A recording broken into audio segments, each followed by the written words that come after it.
दोस्तों, मैं कन्हैया कुमार एक बार फिर से आपका जीके प्लान पे स्वागत करता हूँ। और देखिए कि ये केजीएस आईएएस का टेस्ट है, जो कि 5 तक हम लोग देख लिए हैं लोग, प्लेलिस्ट में जाके देख सकते हैं। ये छठा टेस्ट है, तो इसे देखा जाएगा। तो चलिए देखा जाए। आपका पहला क्वेश्चन पूछा जा रहा है, प्रमुख आर्थिक समितियों और उसके मुख्य अधिशेष के निम्नलिखित युग्मों पर विचार कीजिए। उपयुक्त युग्मों में से कितने सुमेलित हैं? तो इसमें से बताना है कि कितने सही सुमेलित हैं।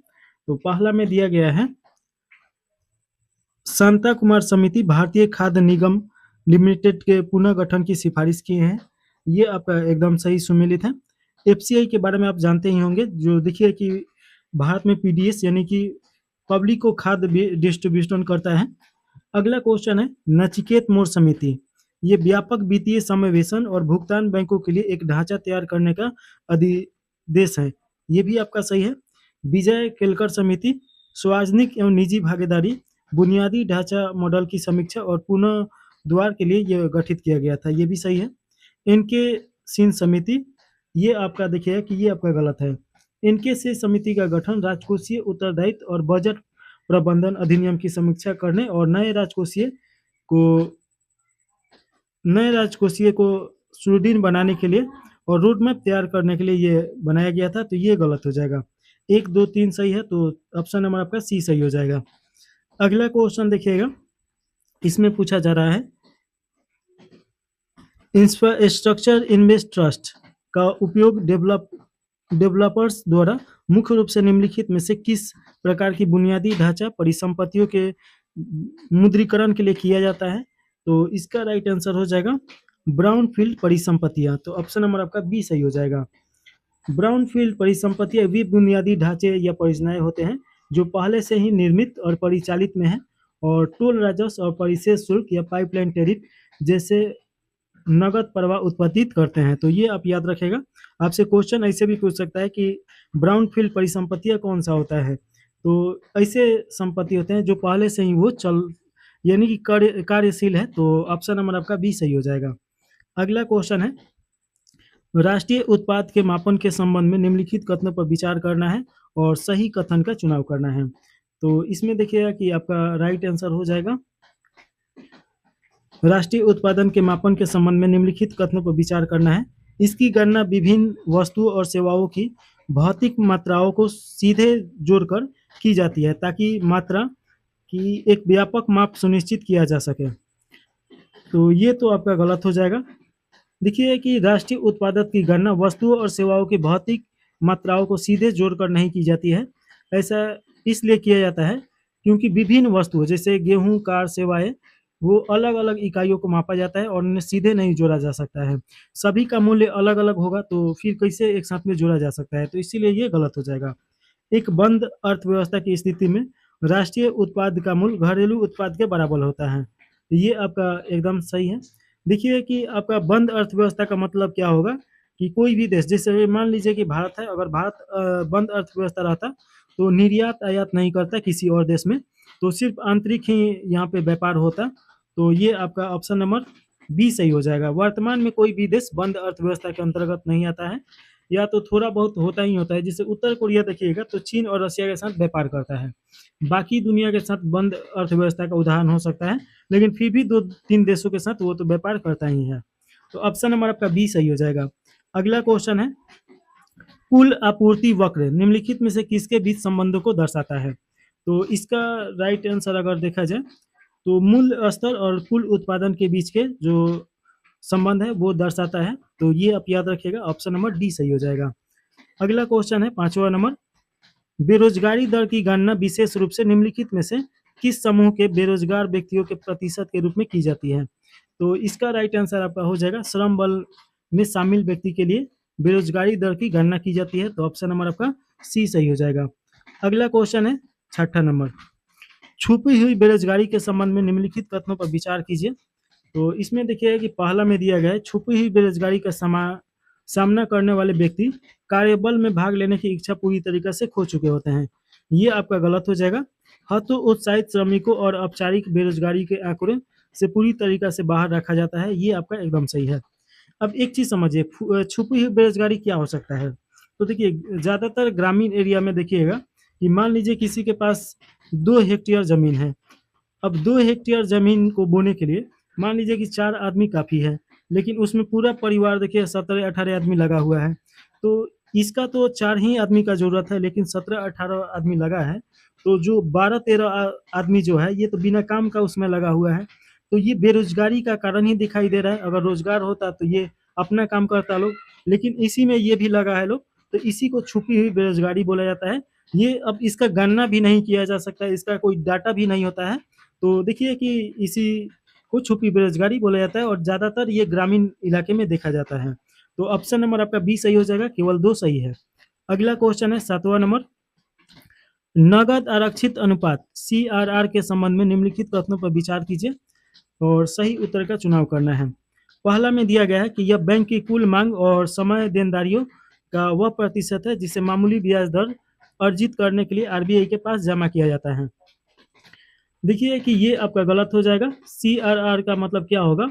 नगद आरक्षित अनुपात बैंक की शुद्ध मांग और समय देनदारियों का वह प्रतिशत है जिसे भारतीय रिजर्व बैंक के पास भंडार के रूप में रखना अनिवार्य है, ताकि कभी बैंक अगर करप्ट कर जाए तो जो भी उसमें आम पब्लिक एसेट है तो उसको पूरा किया जा सके। इसीलिए आरबीआई वो अपने पास इसका लगभग 4 या 5% के बीच में रखता है। सीआरआर में वृद्धि से बैंकों के पास ऋण देने के लिए उपलब्ध धन कम हो जाता है, जिसके परिणाम स्वरूप समग्र मुद्रा आपूर्ति में संकुचन हो जाता है। ये एकदम सही है। अब देखिए कि आरबीआई है और ये अगर मान लीजिए कि 4% सीआरआर है, अगर ये बढ़ा के 5% करेगा तो जो कोई बैंक है, मान लीजिए एसबीआई है, तो यहाँ से तो बैंक के पास से पैसा कम हो जाएगा, ये पैसा कहाँ चल जाएगा? आरबीआई के पास। तो एसबीआई देखिए कि ब्याज दर बढ़ा देगा और ब्याज दर जैसे बढ़ाएगा तो आम व्यक्ति है तो वो ऋण नहीं लेंगे, तो मार्केट से क्या हो जाएगा? मुद्रा खींचा जाएगा। तो ये देखिए कि ऑप्शन नंबर आपका 2 सही हो जाएगा। अगर वही आरबीआई यहाँ पे ऋण कम कर दे तो मार्केट में ज़्यादा पैसा आ जाएगा, क्योंकि एसबीआई के पास ज़्यादा पैसा होगा तो ये आपका ब्याज दर कम कर देगा और आदमी ब्याज कम होने के कारण ये ऋण लेके और व्यापार करेगा लोग, तो मार्केट में पैसा ज़्यादा हो जाएगा। तो इसका राइट आंसर आपका बी सही हो जाएगा। अगला क्वेश्चन देखेंगे। 8 नंबर क्वेश्चन में पूछा जा रहा है, राष्ट्रीय निवेश और विनिर्माण क्षेत्र के संदर्भ में निम्नलिखित कथनों पर विचार करना है और सही उत्तर का चुनाव करना है। तो इसमें देखिएगा पहला में दिया गया है, राष्ट्रीय निवेश और विनिर्माण क्षेत्र राष्ट्रीय विनिर्माण नीति के तहत विनिर्माण विकास को बढ़ावा देने के लिए विकसित किए गए बड़े औद्योगिक टाउनशिप हैं। ये एकदम सही है। इन क्षेत्रों को विशेष आर्थिक क्षेत्र से बड़े आकार का परिकल्पित किया गया है और इनमें परिवहन तथा आवासीय सुविधाओं सहित एकीकृत अवसंरचना शामिल होती है। ये भी सही है। भारत में अनुमोदित पहला राष्ट्रीय निवेश और विनिर्माण क्षेत्र आंध्र प्रदेश के प्रकाशम जिले में स्थित है। ये भी सही है, तीनों सही है, तो ऑप्शन नंबर आपका डी सही हो जाएगा। अगला क्वेश्चन है 9 नंबर, इसमें पूछा जा रहा है, आर्थिक उदारीकरण के बाद भारत में विदेशी मुद्रा विनिमय के संबंध में निम्नलिखित कथनों पर विचार कीजिए और सही कथन का चुनाव करना है। तो इसमें देखिएगा पहला में दिया गया है, विदेशी मुद्रा विनिमय अधिनियम को प्रतिस्थापित करने के लिए वर्ष 1999 में विदेशी मुद्रा प्रबंधन अधिनियम फीमा अधिनियम किया गया था। तो ये आपका एकदम सही है। उदारीकृत विनिमय दर प्रबंधन प्रणाली को 1992 में विनियमित दर सुधार के एक हिस्से के रूप में भारत में लागू किया गया था। ये भी सही है। देखिए 1990-91 के आसपास में भारत बहुत ज़्यादा मंदी से गुजर रहा था, तो उसी में देखिए बहुत सुधार किया गया था। तीसरा का देखिएगा कि फीमा के तहत उल्लंघनों को फेरा के तहत होने वाले उल्लंघन की तरह ही आपराधिक कृत माना जाता है। ये आपका गलत हो जाएगा, उसके तरफ नहीं माना जाता है। तो 1 और 2 सही हो जाएगा, ऑप्शन नंबर बी सही है। अगला क्वेश्चन है 9 के बाद 10 नंबर क्वेश्चन,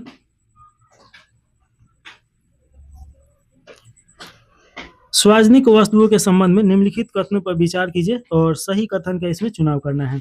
पहला में दिया है, इनके लाभ केवल एक विशिष्ट उपभोक्ता तक ही सीमित होते हैं जो इनके लिए भुगतान करता है। ये आपका गलत हो जाएगा। अब देखिए सार्वजनिक वस्तुएं का मतलब क्या हो जाएगा? कोई पार्क हो जाएगा, कोई रोड हो जाएगा, कोई हाईवे हो जाएगा। तो जो इसका मतलब कि कर भी नहीं दे रहा है वो भी इसका उपयोग करता है, तो सभी के लिए ये होता है, ना कि सीमित होता है। तो ये गलत हो जाएगा। किसी को भी इसके लाभों का प्रयोग करने से वंचित का कोई व्यवहारिक तरीका नहीं है। ये आपका सही है। देखिए कि अब कोई रोड में या पार्क पे घूम रहा है तो थोड़े कोई रोकेगा, ये सार्वजनिक ही जगह है, कोई नहीं रोकेगा। तो ऑप्शन नंबर आपका बी सही हो जाएगा। 10 के बाद 11 नंबर क्वेश्चन, इसमें देखिएगा पूछा जा रहा है, निम्नलिखित में से कौन सा कथन आर्थिक बोझ के संबंध में प्रत्यक्ष और अप्रत्यक्ष करों की प्रकृति का सही वर्णन करता है? तो इसमें देखिएगा कि आपका अप्रत्यक्ष कर का बोझ अंतिम उपभोक्ता पर हस्तांतरित कर दिया जाता है। तो ये आपका एकदम सही है। देखिए, एक चीज़ हम आपको समझाते हैं, प्रत्यक्ष कर और अप्रत्यक्ष कर में क्या अंतर है। तो ये मान लीजिए कि प्रत्यक्ष कर है, तो प्रत्यक्ष कर का मतलब होता है कि डायरेक्ट उसी व्यक्ति पे लागू होता है जिस पे सरकार ये लागू करना चाहता है। जैसे कि मान लीजिए कि आपका संपत्ति कर हो जाएगा या आपका आयकर हो जाएगा, आयकर। तो जैसे कि आप 10 लाख का महीना कमा रहे हैं, तो जो कर दीजिएगा तो वो तो डायरेक्ट सरकार को दीजिएगा। तो यानी कि डायरेक्ट आपका किससे संबंध है? तो कर व्यवस्था से, यानी सरकार से संबंध है। तो ये डायरेक्ट टैक्स में आ जाएगा। और इनडायरेक्ट टैक्स में क्या आ जाएगा? जैसे कि मान लीजिए कि हम पार्ले जी 5 रुपए का खरीद रहे हैं। इस पे देखिए कि आपका कर के रूप में जितना भी पैसा हमको देना है, तो हम अलग से कर नहीं दे रहे हैं। पार्ले जी जो खरीद रहे हैं 5 रुपए में, उसी में कर है। और ये कहाँ पे पैसा जा रहा है? तो ये आपका कंपनी के पास जा रहा है, जो पार्ले जी कंपनी है, और कंपनी ये सरकार को दे रहा है। तो ये इनडायरेक्ट हो रहा है, डायरेक्ट से मतलब संबंध नहीं है। तो ऑप्शन नंबर आपका 3 इसका सही हो जाएगा। अगला क्वेश्चन है 12 नंबर, अभिकथन और कारक दिया गया है। तो देखिए कि अभिकथन में दिया गया है, न्यूनतम वैकल्पिक कर कंपनियों को कॉर्पोरेट आयकर देने से अनिश्चित काल तक बचने की अनुमति देता है। ये आपका गलत हो जाएगा। देखिए कि आपका मैट जो है विशेष रूप से कंपनियों को अनिश्चित काल तक कर चोरी या कर से बचने से रोकने के लिए प्रस्तुत किया गया था, ना कि इससे बचने के लिए। तो ये आपका गलत हो जाएगा। दूसरका में दिया गया है, मैट एक ऐसा तंत्र है जो यह सुनिश्चित करता है कि कंपनी अपने बही खाते के मुनाफे पर एक आधारभूत न्यूनतम कर का भुगतान करे। ये आपका एकदम सही है। तो देखिएगा ऑप्शन नंबर डी सही हो जाएगा, ए गलत है, आर सही है। अगला क्वेश्चन है 13 नंबर, इसमें पूछा जा रहा है, राज्यों के साथ साझा किए जाने से पहले केंद्रीय करों के विभाज्य पुल का निर्धारण कैसे किया जाता है? तो इसका राइट आंसर हो जाएगा, सकल कर राजस्व से कर संग्रहण की लागत, उपकर और अधिभार को घटाकर। तो ऑप्शन नंबर बी सही हो जाएगा। अगला क्वेश्चन है 14 नंबर, 16वें वित्त आयोग के सब्सिडी के प्रति दृष्टिकोण के संदर्भ में निम्नलिखित कथनों पर विचार कीजिए और सही उत्तर का चुनाव करना है। पहला में दिया गया है, यह लाभार्थियों की पहुंच बढ़ाने के लिए बिना शर्त नगद हस्तांतरित के विस्तार को प्रोत्साहन करता है। ये आपका गलत हो जाएगा। देखिए कि 16वें वित्त आयोग ने बिना शर्त नगद हस्तांतरित का समर्थन नहीं किया है, बल्कि इसके विपरीत दृष्टिकोण अपनाया है। आयोग के अनुसार ऐसी योजनाओं में लाभार्थियों की संख्या अत्यधिक होती है और उनका लक्षित चयन ठीक से नहीं हो पाता है। तो इसीलिए कोई योजना हो या कोई लक्ष्य हो, वहाँ पे दिया जाना चाहिए। तो ये आपका गलत हो जाएगा। यह देखा गया है कि राज्यों में सब्सिडी को अक्सर सहायता या अनुदान के रूप में गलत तरीके से वर्गीकृत किया जाता है। एकदम सही है। तो ऑप्शन नंबर आपका बी सही हो जाएगा। देखिए कि सब्सिडी ज़्यादातर जब चुनाव आता है उस समय सब्सिडी दिया जाता है, और एक योजना लाके बहुत सारा ऐसा सब्सिडी दिया जाता है, और उसके बाद वो योजना भी बंद हो जाता है आगे चल के। अगला क्वेश्चन देखिएगा, 15 नंबर क्वेश्चन है, स्वयं सहायता समूह के उद्भव के पीछे के औचित्य के संदर्भ में निम्नलिखित कथनों पर विचार कीजिए। स्वयं सहायता समूह क्या होता है, थोड़ा सा इसके बारे में समझ लिया जाए। तो जैसे कि मान लीजिए कि ए, बी, सी, डी और ई 5 व्यक्ति हैं। अब इन लोगों के पास पूँजी किसी के पास ज़्यादा नहीं है कि कोई कारोबार करे। तो मान लीजिए कि ये सभी मिल के, ये भी, ये भी, ये भी और ये भी, और यहाँ पे कुछ पैसा देके एक संस्था चालू करते हैं, और ये संस्था देखिएगा कि आपका ऋण उगाही करेगा, कुछ प्रॉफिट भी कमाएगा, और धीरे-धीरे देखिए कि इसके पास भी पैसा आ जाएगा, ये भी कोई कारोबार कर लेगा इससे ऋण ले लेके, और ये प्रॉफिट भी हो जाएगा। तो ऐसे ही स्वयं सहायता समूह इसे बोला जाता है। इसमें सरकार का कोई हस्तक्षेप नहीं होता है। तो देखिए कि 15 नंबर ये सही क्वेश्चन चुनना है इसका आंसर। पहला में दिया गया है कि स्वयं सहायता समूह औपचारिक बैंकिंग संस्थाओं की कठोर संपार्श्विक आवश्यकताओं के कारण उत्पन्न ऋण के अंतराल को दूर करता है। ये आपका एकदम सही है। और देखिए कि ये ग्रामीण बचत को एकत्रित करके और नाम मात्र ब्याज दरों पर ऋण देकर सूक्ष्म ऋण को बढ़ावा देता है। ये भी आपका सही है। तो देखिए कि 1 और 2 दोनों सही है, तो ऑप्शन नंबर आपका 3 सही हो जाएगा, सी सही हो जाएगा। तो ऑप्शन नंबर सी सही है। 15 के बाद 16 नंबर क्वेश्चन है, निम्नलिखित में से कौन सा मौद्रिक नीति के गुणात्मक उपकरण है।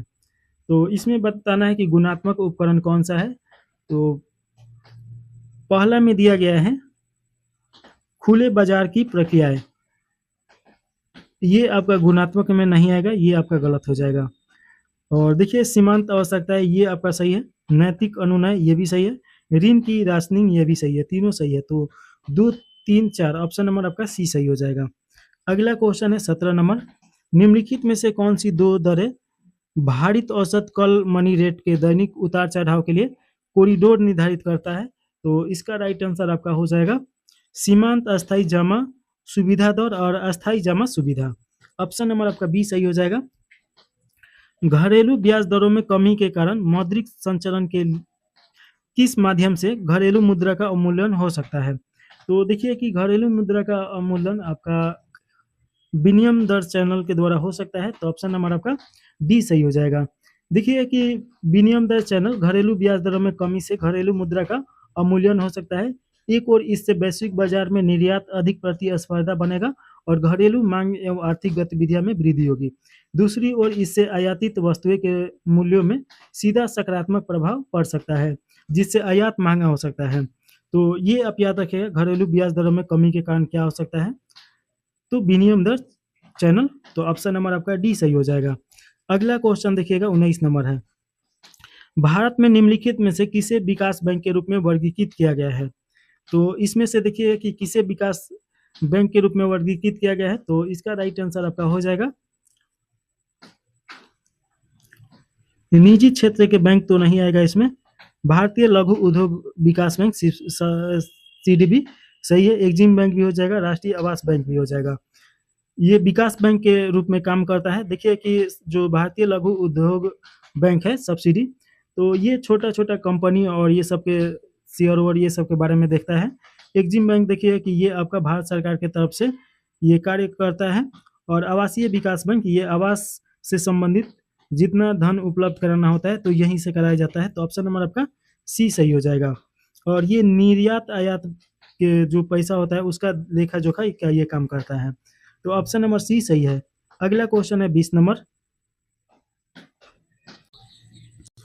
अगला क्वेश्चन 20 नंबर क्वेश्चन में पूछा जा रहा है, गैर निष्पादित परिसंपत्तियां यानी कि नॉन परफॉर्मेंट एसेट के वर्गीकरण के संबंध में निम्नलिखित युग्मों पर विचार करना है और कितने सही सुमेलित हैं ये बताना है। तो पहला में देखिएगा कि उपमानक परिसंपत्ति 18 महीने से अधिक समय तक। तो देखिए कि उपमानक परिसंपत्ति ये 12 महीने या उससे कम अवधि के लिए होता है, ना कि 18 महीना। तो ये तो गलत हो गया। संदिग्ध परिसंपत्ति देखिए कि 12 महीने से अधिक के अवधि के लिए, तो ये भी आपका गलत हो गया। घाटे वाली परिसंपत्ति, घाटे की पहचान हो गई हो लेकिन उसे पूरी तरीके से राइट ऑफ में नहीं डाला गया हो, तो ये देखिएगा कि आपका ये सही है। विशेष उल्लेख खाता जो होता है यानी कि जो एनपीए होता है, नॉन परफॉर्मिंग एसेट, तो 1 दिन से लेकर 90 दिन के बीच में का ये होता है। तो 90 दिनों तक यानी 3 महीना तक अगर कोई जमा नहीं कर रहा है तो उसे नॉन परफॉर्मिंग एसेट में डाल दिया जाता है। तो ऑप्शन नंबर आपका केवल एक युग में सही है, तो ऑप्शन नंबर ए सही हो जाएगा। अगला क्वेश्चन है, नेशनल इलेक्ट्रॉनिक फंड्स ट्रांसफर प्रणाली के संदर्भ में निम्नलिखित कथनों पर विचार करना है और सही कथन या सही कथनों में से कौन सा सही है ये बताना है। तो पहला में देखिएगा, इसमें लेन देन के क्रेडिट या वापसी में देरी होने की स्थिति में दंडनात्मक ब्याज का प्रावधान होता है, एकदम सही है। यह पूरी तरीके से एक घरेलू भुगतान प्रणाली है और इसका उपयोग किसी भी सीमा पार निधि हस्तांतरण के लिए नहीं किया जा सकता है, ये आपका गलत हो जाएगा। और देखिए कि ये आपका 24/6 उपलब्ध रहता है और इसमें देखिएगा कि ये आपका गलत हो गया।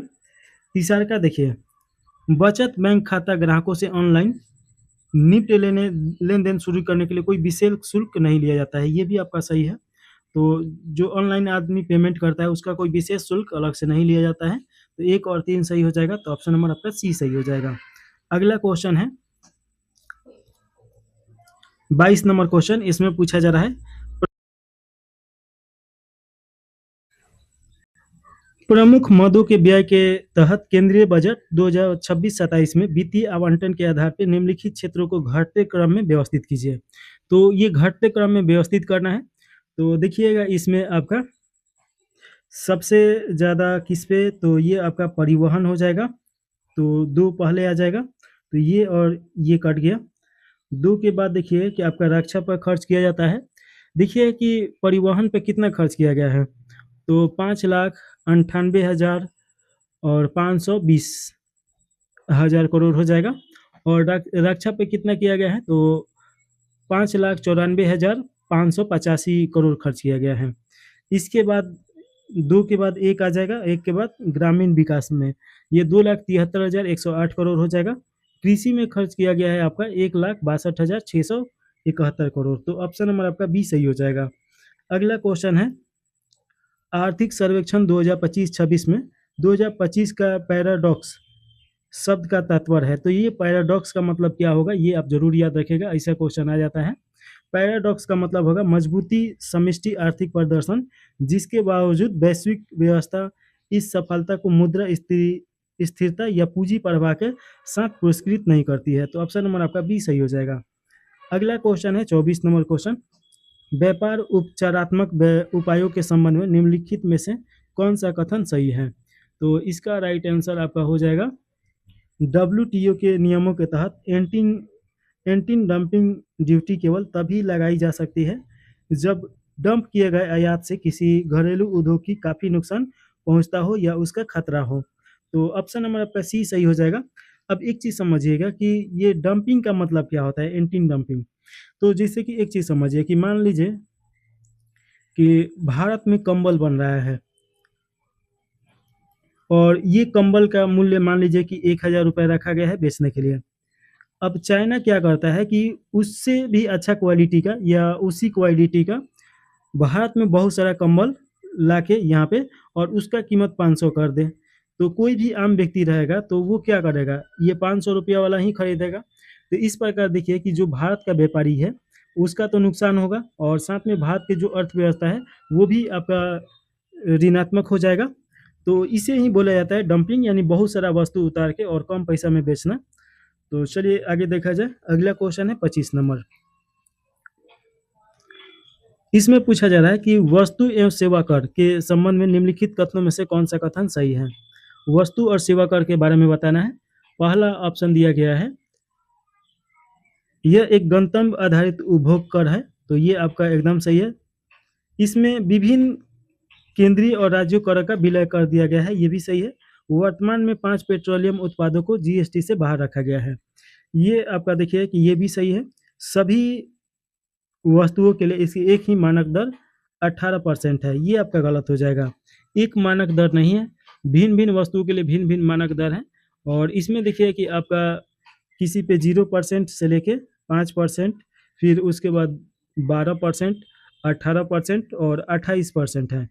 तो ये आप याद रखिएगा। तो ऑप्शन नंबर 1, 2, 3 इसमें दिया गया है, सी में दिया गया है, तो राइट आंसर सी सही हो जाएगा। अगला क्वेश्चन है 26 नंबर क्वेश्चन। इसमें पूछा जा रहा है राष्ट्रीय आय की उत्पादन पद्धति में किसी क्षेत्र के शुद्ध योगदान को कौन सा पद दर्शाता है। तो इसका राइट आंसर हो जाएगा मूल्यवर्धन दर्शाता है। तो ऑप्शन नंबर आपका सी सही हो जाएगा। राष्ट्रीय आय मापने की उत्पादन पद्धति में अर्थव्यवस्था को विभिन्न क्षेत्रों में विभाजित किया जाता है और प्रत्येक क्षेत्र के लिए हम गणना करते हैं, जिसमें मूल्यवर्धन देखिएगा कि मूल्यवर्धन बराबर क्या हो जाएगा, तो कुल उत्पादन मूल्य हो जाएगा और उसमें घटा दीजिए मध्यवर्ती इनपुट का मूल्य, तो ये निकल के आ जाएगा। तो ऑप्शन नंबर आपका सी सही हो जाएगा। अगला क्वेश्चन है लकड़वाला समिति के दृष्टिकोण के संदर्भ में निम्नलिखित कथनों पर विचार कीजिए और सही कथन का चुनाव करना है। तो इसमें देखिएगा पहला में दिया गया है निर्धनता का अनुमान कैलोरी उपभोग मानकों पर आधारित था, ये आपका एकदम सही है। निर्धनता के अनुमान को निर्धारित करने के लिए राष्ट्रीय लेखा सांख्यिकी का उपयोग किया गया था, ये भी सही है। निर्धनता रेखा को अद्यतन करने के लिए CPIW और CPIL का उपयोग किया गया था, ये आपका गलत हो जाएगा। देखिएगा कि CPI का मतलब क्या हो जाएगा, औद्योगिक श्रमिकों के लिए उपभोग सूक्ष्म सूचकांक, और CPI-AL के लिए क्या हो जाएगा, कृषि श्रमिकों के लिए उपभोग मूल्य सूचकांक, इस पे ये आधारित नहीं था, तो ये आपका गलत हो जाएगा। तो ऑप्शन नंबर आपका 1 और 2 सही है, तो ये सही हो जाएगा। और देखिए कि कैलोरी के द्वारा भी निर्धारणता मापा जाता है, तो कैलोरी सूचकांक में देखिए ग्रामीण क्षेत्रों के लिए 2400 कैलोरी होना चाहिए और शहरी क्षेत्रों के लिए आपका कितना, तो 1700 कैलोरी होना चाहिए। तो ये थोड़ा सा याद रखिएगा। अगला क्वेश्चन है, क्षेत्रीय ग्रामीण बैंकों के निम्नलिखित हितधारकों को उनके शेयर धारकों योगदान के घटते क्रम में व्यवस्थित कीजिए। तो ये बताना है कि किसमें शेयर धारक ज़्यादा है और किसमें कम है। तो पहला में देखिएगा कि आपका केंद्र सरकार ये हो जाएगा, परियोजना बैंक, उसके बाद राज्य सरकार। तो ये देखिएगा कि आपका ऑप्शन नंबर ए सही हो जाएगा। अगला क्वेश्चन है आपका, अच्छा एक चीज़ समझिए कि इसमें केंद्र सरकार 50% ही का योगदान देता है और परियोजना बैंक इसमें आपका 35% का और राज्य सरकार 15% का योगदान देता है। तो ये आप योगदान भी याद रखिएगा। अगला क्वेश्चन 29 नंबर क्वेश्चन है, इसमें पूछा जा रहा है 1990 के दशक की शुरुआत में आई मंदी के दौरान बेरोजगारी में तेजी से वृद्धि हुई और 2000 दशक के मध्य तक इसमें गिरावट और वैश्विक वित्तीय संकट के दौरान इसमें फिर से वृद्धि होना किस प्रकार के बेरोजगारी को संदर्भित करता है। तो ऐसे बेरोजगारी को देखिएगा कि चक्रीय बेरोजगारी के रूप में मतलब बताया जाता है। तो ऑप्शन नंबर आपका डी सही हो जाएगा। चक्रीय बेरोजगारी मतलब कि एक ऐसा चक्र बन जाता है कि इसमें कभी निकल ही नहीं पाते हैं लोग, तो इसी को चक्रीय बेरोजगारी बोला जाता है। अगला क्वेश्चन है 30 नंबर, वर्ष 2026-27 के लिए बिहार की राजस्व प्राप्तियों के संबंध में निम्नलिखित कथनों पर विचार करना है और सही उत्तर का इसमें चुनाव करना है। पहला में दिया गया है राजस्व प्राप्तियों में कर राजस्व का हिस्सा सबसे बड़ा है, ये आपका एकदम सही है। 51% से अधिक है थोड़ा सा। केंद्र सरकार से प्राप्त सहायता अनुदान गैर कर राजस्व से अधिक है, ये भी आपका सही है। तो ऑप्शन नंबर देखिएगा कि आपका सी सही हो जाएगा। अगला क्वेश्चन है आम बजट अनुमान 2026-27 के लिए बिहार की कुल राजस्व प्राप्तियां हैं। तो कुल राजस्व प्राप्तियां का अगर बात किया जाए तो इसमें आपका 2,85,000, 27,711.53 लाख हो जाएगा। तो ऑप्शन नंबर आपका सी सही हो जाएगा। अगला क्वेश्चन 32 नंबर है, निम्नलिखित में से किस क्षेत्र में 2025-26 बजट अनुमान से 2026-27 बजट अनुमान के बीच वृद्धि दर्ज की गई है। तो ये ग्रामीण विकास हो जाएगा। ऑप्शन नंबर आपका ए सही हो जाएगा। और कितना परसेंट वृद्धि दर्ज किया गया है, अगर ये पूछ दिया तो ये आप कमेंट करके बताइए कि कितना परसेंट दर्ज किया गया है। अगला क्वेश्चन है 32 के बाद 33 नंबर क्वेश्चन, निम्नलिखित में से कौन सी बिहार बजट 2026-27 में घोषित प्रमुख और संरचना परियोजना है। तो इसमें इसका राइट आंसर देखिएगा कि आपका 5 नए एक्सप्रेसवे का निर्माण किया जाएगा। तो ऑप्शन नंबर आपका बी सही हो जाएगा। 34 नंबर क्वेश्चन है, वित्तीय वर्ष 2026-27 के लिए बिहार राज्य के बजट का कुल आकार क्या है। तो बिहार राज्य के बजट का अगर आकार देखा जाए तो ये आपका 3,47,589.76 करोड़ रुपए रखा गया है। तो ऑप्शन नंबर डी सही हो जाएगा। अगला क्वेश्चन है 35 नंबर, इसमें पूछा जा रहा है औद्योगिक नीति और उनके मुख्य वैचारिक विशेषताओं के निम्नलिखित युग्मों पर विचार करना है और उपयुक्त में से कितने सुमेलित हैं ये बताना है। तो देखिएगा कि आपका पहला में दिया गया है औद्योगिक नीति 1948, भारत में मिश्रित अर्थव्यवस्था मॉडल की शुरुआत किया गया, एकदम सही है। मिश्रित अर्थव्यवस्था का मतलब क्या होता है कि आपका सरकारी और प्राइवेट दोनों का सहअस्तित्व, यानी कि निजी और सामाजिक दोनों का सहअस्तित्व रहेगा। औद्योगिक क्रांति 1956, निजी क्षेत्र के प्रभुत्व के माध्यम से समाज के पूंजीवादी स्वरूप की स्थापना, ये आपका गलत हो जाएगा। देखिए कि 1956 का औद्योगिक नीति प्रस्ताव स्पष्ट रूप से समाज के समाजीवादी स्वरूप की स्थापना का उद्देश्य आधारित करता है, न कि निजीवादी। तो ये आपका गलत है। औद्योगिक नीति 1991, औद्योगिक लाइसेंस का उन्मूलन और प्रत्यक्ष विदेशी निवेश के लिए अर्थव्यवस्था खोलना, ये आपका सही है। तो 1 और 3 सही है। तो ऑप्शन नंबर आपका बी सही हो जाएगा, केवल 2 युग्म सही है।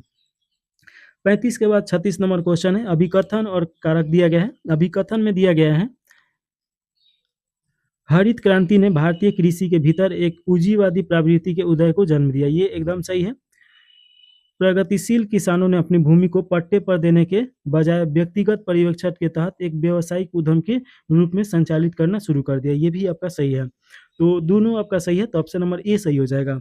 देखिए, हरित क्रांति 1960 के आसपास से शुरू होता है, 1966 में लाया जाता है। एम.एस. स्वामीनाथन इसके पिता हैं। और हरित क्रांति देखिए है कि सबसे ज़्यादा फोकस गेहूँ पर किया गया था। गेहूँ, क्योंकि देखिए देश आज़ाद हुआ था नया-नया और अन्न की कमी था, तो अन्न पे ही ज़्यादा किया गया था। और सबसे ज़्यादा देखिए पंजाब, हरियाणा और आपका पश्चिमी उत्तर प्रदेश का कुछ हिस्सा हो जाएगा, उस पे फोकस किया गया था। जब हरी क्रांति आया तो इसमें हाइब्रिड बीज का उपयोग किया गया, जिसके कारण देखिए है कि भारत के कृषि में प्राइवेटेशन बढ़ा, यानी कि प्राइवेट कंपनियां भी इसमें इंटरेस्ट लेना स्टार्ट कर दिया लोग, क्योंकि प्रॉफिट बढ़ना स्टार्ट हो गया। तो ये आपका दोनों सही है, तो ऑप्शन नंबर आपका ए सही हो जाएगा। अगला क्वेश्चन है 37 नंबर। निम्नलिखित में से कौन सा अनुदान 16वें वित्त आयोग द्वारा समाप्त नहीं किया गया है? तो इसका राइट आंसर देखिएगा कि आपका हो जाएगा ग्रामीण और शहरी स्थानीय निकायों के लिए अनुदान। तो ऑप्शन नंबर आपका डी सही हो जाएगा। देखिए, 1 फरवरी 2026 को संसद में प्रस्तुत 16वें वित्त आयोग की रिपोर्ट के अनुसार 15वें वित्त आयोग द्वारा प्रदान किए गए ये राजस्व घाटा अनुदान, क्षेत्रीय विशिष्ट अनुदान, राज्य विशिष्ट अनुदान, ये तीनों समाप्त किया गया। लेकिन ग्रामीण और शहरी स्थानीय निकाय के अनुदान ये समाप्त नहीं किया गया है, ताकि विकास के लिए। तो ये आप याद रखिएगा, ताकि विकास हो सके अच्छी तरीके से। अगला क्वेश्चन है 38 नंबर, इसमें पूछा जा रहा है। तो इसमें देखिए कि सरकारी बजट में प्राथमिक घाटे की गणना किस प्रकार की जाती है? तो प्राथमिक घाटा बराबर होगा आपका, देखा जाए तो राजकोषीय घाटा माइनस ब्याज भुगतान उसमें कर दिया जाएगा, तो ये आपका निकल के आ जाएगा। तो इसे बोला जाता है प्राथमिक घाटा। तो ऑप्शन नंबर आपका सी सही हो जाएगा। अगला क्वेश्चन 39 नंबर क्वेश्चन में पूछा जा रहा है कि निर्यात उत्पादों को शुल्क और करों की छूट योजना के संबंध में निम्नलिखित में से कौन सा कथन सही है? तो इसमें सही कथन आपका बताना है। तो इसमें देखिए कि इस योजना का उद्देश्य उन केंद्रीय और राज्य और स्थानीय करों तथा शुल्कों की वापसी करना है, जिनका रिफंड किसी अन्य व्यवस्था के तहत नहीं किया गया है, ताकि निर्यात पर जीरो रेटिंग सुनिश्चित किया जा सके। तो ऑप्शन नंबर आपका ए सही हो जाएगा। अगला क्वेश्चन देखिएगा, 40 नंबर क्वेश्चन है। विश्व व्यापार संगठन यानी WTO के संबंध में हालिया घटनाओं के विषय में निम्नलिखित कथनों पर विचार कीजिए और इसमें सही उत्तर का चुनाव करना है। तो देखिए कि पहला में दिया गया है, विश्व व्यापार संगठन अपनी सर्वोच्च निर्णय लेने वाली संस्था के रूप में मंत्री स्तरीय सम्मेलनों का आयोजन करता है, जहां सदस्य देश व्यापार से संबंधित प्रमुख निर्णय लेते हैं। ये आपका सही है। दूसरा क्या देखिए, भारत डिजिटल व्यापार को बढ़ावा देने के लिए इलेक्ट्रॉनिक ट्रांसमिशन पर सीमा शुल्क की रोक को अनिश्चित काल तक जारी रखने का समर्थन किया है। ये आपका गलत हो जाएगा। मत्स्य पालन सब्सिडी पे WHO समझौता उन सब्सिडी को विनियमित करने का प्रयास करता है जो अत्यधिक मछली पकड़ने और समुद्री साधना के क्षरण को योगदान देते हैं। ये आपका एकदम सही है। 14वें WTO मंत्री सम्मेलन में सदस्यों ने 31 दिसंबर 2030 तक इलेक्ट्रॉनिक ट्रांसमिशन पर सीमा शुल्क न लगाने की प्रथा को जारी रखने पर सहमति व्यक्त किया है। ये आपका गलत हो जाएगा। मार्च 2026 में ये कैमरून में किया गया था और इस बैठक में ई-कॉमर्स पर लगी रोक को आगे बढ़ाने पर कोई सहमति नहीं बन पाई है, तो ये गलत हो जाएगा। तो 1 और 3 सही है। ऑप्शन नंबर इसमें देखिएगा कि आपका ए में दिया गया है, तो राइट आंसर ए सही हो जाएगा। अगला क्वेश्चन हो जाएगा 41 नंबर क्वेश्चन, निम्नलिखित में से कौन सा मौद्रिक नीति ढांचे के प्रमुख घटक हैं? तो इसमें से प्रमुख घटक कौन सा है? तो देखिए कि नीचे दिए गए कूट का उपयोग करके सही उत्तर चुनिए। तो इसमें सही उत्तर चुनना है, तो पहला में देखिए कि साधन हो जाएगा, परिचालन लक्ष्य और मध्यवर्ती लक्ष्य हो जाएगा। तो 1, 2, 3 सही है, तो ऑप्शन नंबर आपका डी सही हो जाएगा। अगला क्वेश्चन है 42 नंबर, कॉल मनी मार्केट के संबंध में निम्नलिखित में से कथनों पर विचार कीजिए। तो इसमें देखिएगा कि आपका कौन सा सही हो जाएगा। तो पहला में दिया गया है कि यह ओवरनाइट इंटरबैंकिंग मार्केट है, जिसका उपयोग अस्थायी धन की कमी को प्रबंधन करने के लिए किया जाता है। ये एकदम सही है। कॉल मनी उसे बोला जाता है कि एक रात के लिए किया जाता है और जब वो काम निकल जाए तो फिर उस राशि को लौटा दिया जाता है। इसके बाद देखिएगा कि इसकी ब्याज दरें स्थिर होती है और RBI द्वारा विनियमित होती है। ये आपका गलत हो जाएगा। इसका ब्याज दर अस्थिर होता है कॉल मनी का, और RBI द्वारा तय या विनियमित नहीं होता है। ये बैंकों पर निर्भर करता है, यानी ए बैंक है तो दूसरा का बी बैंक से ले रहा है, तो इन दोनों पे निर्भर करेगा आपस में कितना तय करेगा लोग। लेन देन में जमा के रूप में क्लीन लेडिंग शामिल होता है। ये आपका सही हो जाएगा। तो 1 और 3 सही है, तो ऑप्शन नंबर आपका सी सही हो जाएगा। अगला क्वेश्चन है, मौद्रिक नीति समिति के संदर्भ में निम्नलिखित कथनों पर विचार कीजिए और उपयुक्त में से कौन सा सही है ये बताना है। तो पहला में दिया गया है, प्राथमिक एमपीसी का गठन 2016 में किया गया था, एकदम सही है। भारतीय रिजर्व बैंक के गवर्नर एमपीसी के पदेन अध्यक्ष होते हैं, ये भी सही है। एमपीसी के लिए वर्ष में कम से कम 4 बार बैठक करना आवश्यक है, ये भी सही है। एमपीसी की बैठक के लिए गणपूर्ति 4 सदस्य होता है, ये भी सही है। चारों सही है, तो ऑप्शन नंबर डी सही हो जाएगा। 43 के बाद 44 नंबर क्वेश्चन है, इसमें पूछा जा रहा है, प्रमुख समष्टि आर्थिक घटनाओं के संदर्भ में निम्नलिखित कथनों पर विचार कीजिए और गलत कथन का इसमें चुनाव करना है। तो इसमें देखिए कि पहला में दिया गया है, तरलता जाल तब उत्पन्न होता है जब विस्तारवादी मौद्रिक नीति विकास को प्रोत्साहित करने में विफल रहती है, क्योंकि ब्याज दरें शून्य के करीब होती है, एकदम सही है। फिलिप चक्र किसी अर्थव्यवस्था में मुद्रास्फीति की दरों और बेरोजगारी की दरों के बीच एक प्रत्यक्ष सकारात्मक संबंध स्थापित करता है, ये आपका गलत हो जाएगा। देखिए कि फिलिप्स वर्क मुद्रास्फीति और बेरोजगारी दर के बीच एक व्युत्क्रम या नकारात्मक संबंध स्थापित करता है, न कि प्रत्यक्ष या सकारात्मक, ये आपका गलत हो जाएगा। क्राउडिंग आउट प्रभाव तब होती है जब बड़े पैमाने पर सरकार उधार ब्याज दरों के बढ़ा देती है, जिससे निजी क्षेत्र के निवेशों में कमी आती है, ये आपका एकदम सही है। तो 1 और 3 सही हो जाएगा, ऑप्शन नंबर सी सही है। 44 के बाद 45 नंबर क्वेश्चन है, इसमें पूछा जा रहा है कि समर्पित माल ढुलाई गलियारों के संदर्भ में निम्नलिखित कथनों पर विचार करना है और इसमें से गलत कथन का चुनाव करना है। पहला में दिया गया है कि इसकी परिकल्पना 2015 में पूर्व डीएफसी और पश्चिमी डीएफसी के साथ की गई थी, ये आपका एकदम गलत है। देखिए कि समर्पित माल ढुलाई गलियारा का परियोजना 2015 में नहीं किया गया है, इसके 2005 और 6 के बीच में किया गया है, तो ये आप याद रखेगा। 2005 और 6 के रेल बजट में की गई थी, तो ये आपका पहला गलत हो गया। दूसरा का देखिए, पूर्वी समर्पित माल ढुलाई गलियारा जापान इंटरनेशनल कोऑपरेटिव एजेंसी द्वारा वित्त पोषित है, ये भी आपका गलत है। देखिए कि विश्व बैंक द्वारा ये मतलब कि विश्व बैंक के द्वारा ये वित्त पोषित है, तो ये आपका गलत है। तीसरा का देखिएगा कि पश्चिमी समर्पित माल ढुलाई गलियारा उत्तर प्रदेश के दादरी को जवाहरलाल नेहरू पोर्ट से जोड़ेगा, ये आपका एकदम सही है। और इसमें देखिए कि ये गलियारा राजस्थान, हरियाणा, गुजरात के औद्योगिक क्षेत्रों को जोड़ेगा। तो जवाहरलाल नेहरू तो गुजरात पोर्ट जो है ये गुजरात में ही है। अगला देखिए कि डीएफसी को विशेष रूप से कंटेनर कृत निर्मित वस्तुओं के परिवहन के लिए डिजाइन किया गया है, इसमें थोक कृषि वस्तुओं का निषेध है, ये आपका गलत हो जाएगा। ऐसा कुछ नहीं है कि इसमें कृषि के लिए निषेध है। तो देखिए कि 1, 2 और 4 इसमें आपका गलत है, तो राइट आंसर आपका सी सही हो जाएगा। इसमें केवल 3 सही है, गलत इसमें पूछा जा रहा है। अगला क्वेश्चन है 46 नंबर, औद्योगिक उत्पाद सूचकांक में निम्नलिखित में से किस क्षेत्र का भार सर्वाधिक है। तो देखिए कि आईआईपी में अगर भार का बात किया जाए तो सबसे ज़्यादा आपका देखने को मिलता है विनिर्माण क्षेत्र का, तो ऑप्शन नंबर आपका सी सही हो जाएगा। विनिर्माण क्षेत्र का आपका 77% से ज़्यादा है, 77.63% है। उसके बाद खनन क्षेत्र देखिएगा कि आपका इसमें 14% हो जाएगा, 14.37, तो लगभग 14%। विद्युत में देखिएगा ये आपका लगभग 8% है, तो ये आप याद रखिएगा। तो सबसे ज़्यादा विनिर्माण क्षेत्र हो जाएगा, ऑप्शन नंबर सी सही है। तो देखिए कि 46 के बाद 47 नंबर क्वेश्चन में पूछा जा रहा है, अनुलाभ कर के वैचारिक अनुप्रयोग के संदर्भ में निम्नलिखित कथनों पर विचार कीजिए और सही कथन का इसमें चुनाव कीजिए। अनुलाभ कर क्या होता है, तो जिससे कि कोई भी कर्मचारी होता है तो वेतन और भत्ता के अलावा जो उसे मिलता है तो उसी से संबंधित है। पहला में दिया गया है कि यह नियोक्ताओं द्वारा प्रदान किए गए विशेषाधिकारों पर कर लगाता है, जैसे कि कंपनी द्वारा प्रदान किया गया आवास, तो जो आवास पे कर लगेगा उसे अनुलाभ कर बोला जाएगा, तो ऑप्शन नंबर आपका ए सही हो जाएगा। केवल ऑफिस के उद्देश्यों के लिए उपयोग किए जाने वाले कंपनी की कार पूरी तरीके से कर योग है, ये आपका गलत हो जाएगा।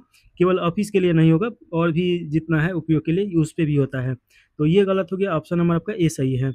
अगला क्वेश्चन है 48 नंबर, वित्त वर्ष 2025 में भारत के निर्यात प्रदर्शन के संदर्भ में निम्नलिखित में से कौन सा कथन गलत है। तो इसमें गलत कथन बताना है। तो देखिए कि पहला में है वित्त वर्ष 2025 में भारत का कुल निर्यात वस्तु और सेवाओं को मिलाकर 825.3 बिलियन अमेरिकी डॉलर के रिकॉर्ड उच्च स्तर पर पहुंच गया है। ये आपका सही है। बी में देखिए कि 2005 और 2024 के बीच वैश्विक वस्तु निर्यात में भारत की हिस्सेदारी 1% से बढ़कर 1.8% हो गया है। ये भी सही है। भारत का वस्तु निर्यात मुख्य रूप से पेट्रोलियम और गन्ने पर निर्भर है, जो कि कुल वस्तु निर्यात का लगभग 80% हिस्सा है। ये आपका गलत हो जाएगा। देखिए कि आर्थिक सर्वेक्षण के अगर अनुसार देखा जाए तो वाणिज्य मंत्रालय के आंकड़ों के अनुसार भारत के कुल वस्तु निर्यात में गैर पेट्रोलियम और गैर रत्न आभूषण निर्यात का हिस्सा लगभग 79% है। इसका अर्थ है कि पेट्रोलियम और रत्न मिलाकर और ये सब मिलाकर 21% से भी कम है, तो ये आपका गलत हो जाएगा। यूएन कैड के अनुसार व्यापारिक भागीदार विविधीकरण के मामले में भारत ग्लोबल साउथ में तीसरे स्थान पे है। इसका स्कोर अभी ग्लोबल नॉर्थ अर्थव्यवस्था में सबसे अधिक है। तो ये सही है। तो ऑप्शन नंबर आपका सी सही हो जाएगा, क्योंकि इसमें गलत चुनना था। अगला क्वेश्चन है 49 नंबर।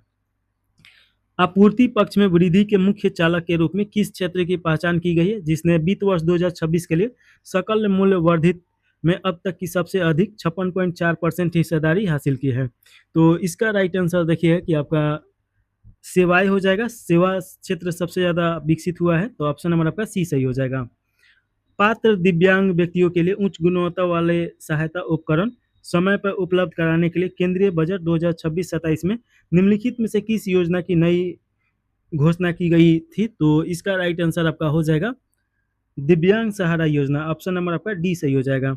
50 के बाद 51 नंबर क्वेश्चन देखिएगा।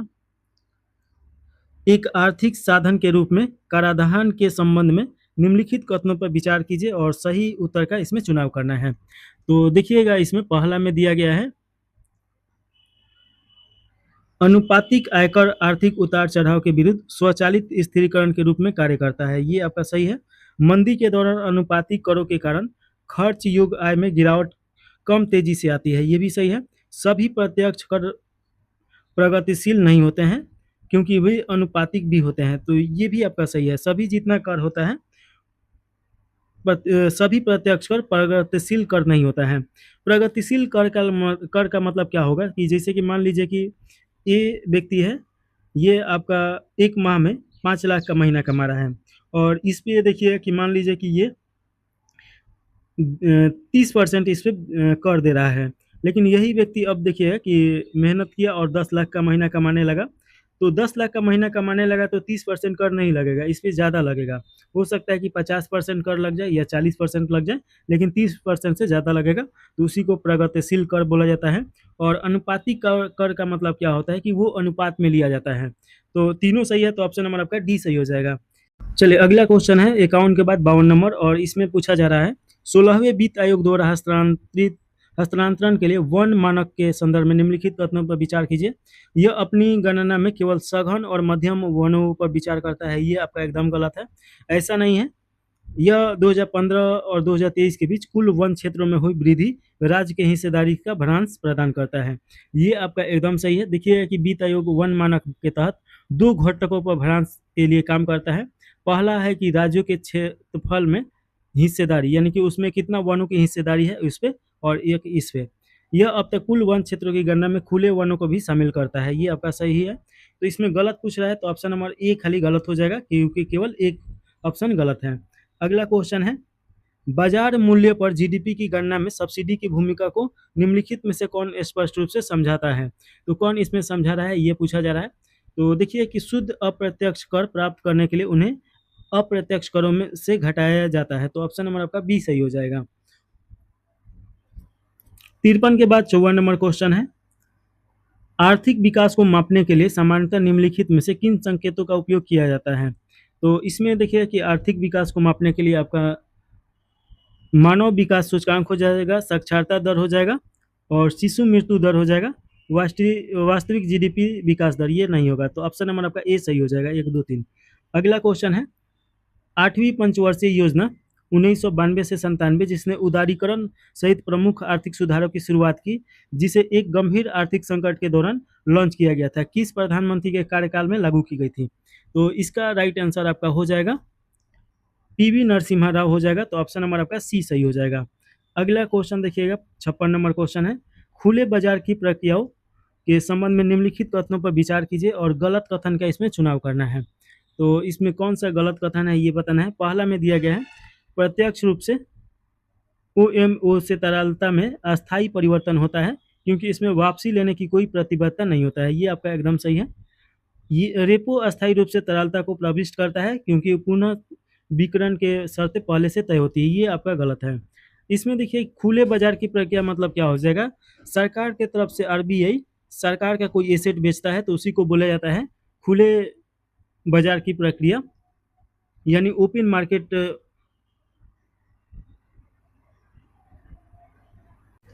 तो ओपन मार्केट ऑपरेशन, तो ये आपका कौन सा हो जाएगा, तो इसमें आपका गलत पूछ रहा है, तो ऑप्शन नंबर बी सही हो जाएगा।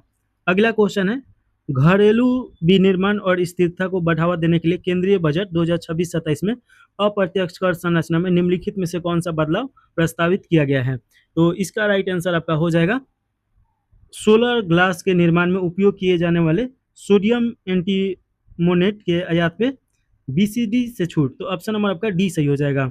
97 के बाद 98 नंबर क्वेश्चन है, केंद्रीय बजट 2026-27 में प्रत्यक्ष करों में बदलावों के संबंध में निम्नलिखित कथनों पर विचार कीजिए और सही कथन का चुनाव कीजिए।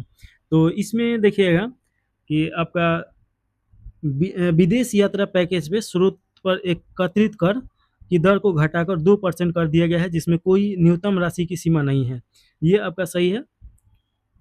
अनिवासियों को उपलब्ध न्यूनतम वैकल्पिक कर छूट वापस ले ली गई है। ये छूट वापस नहीं लिया गया है, ये गलत हो जाएगा।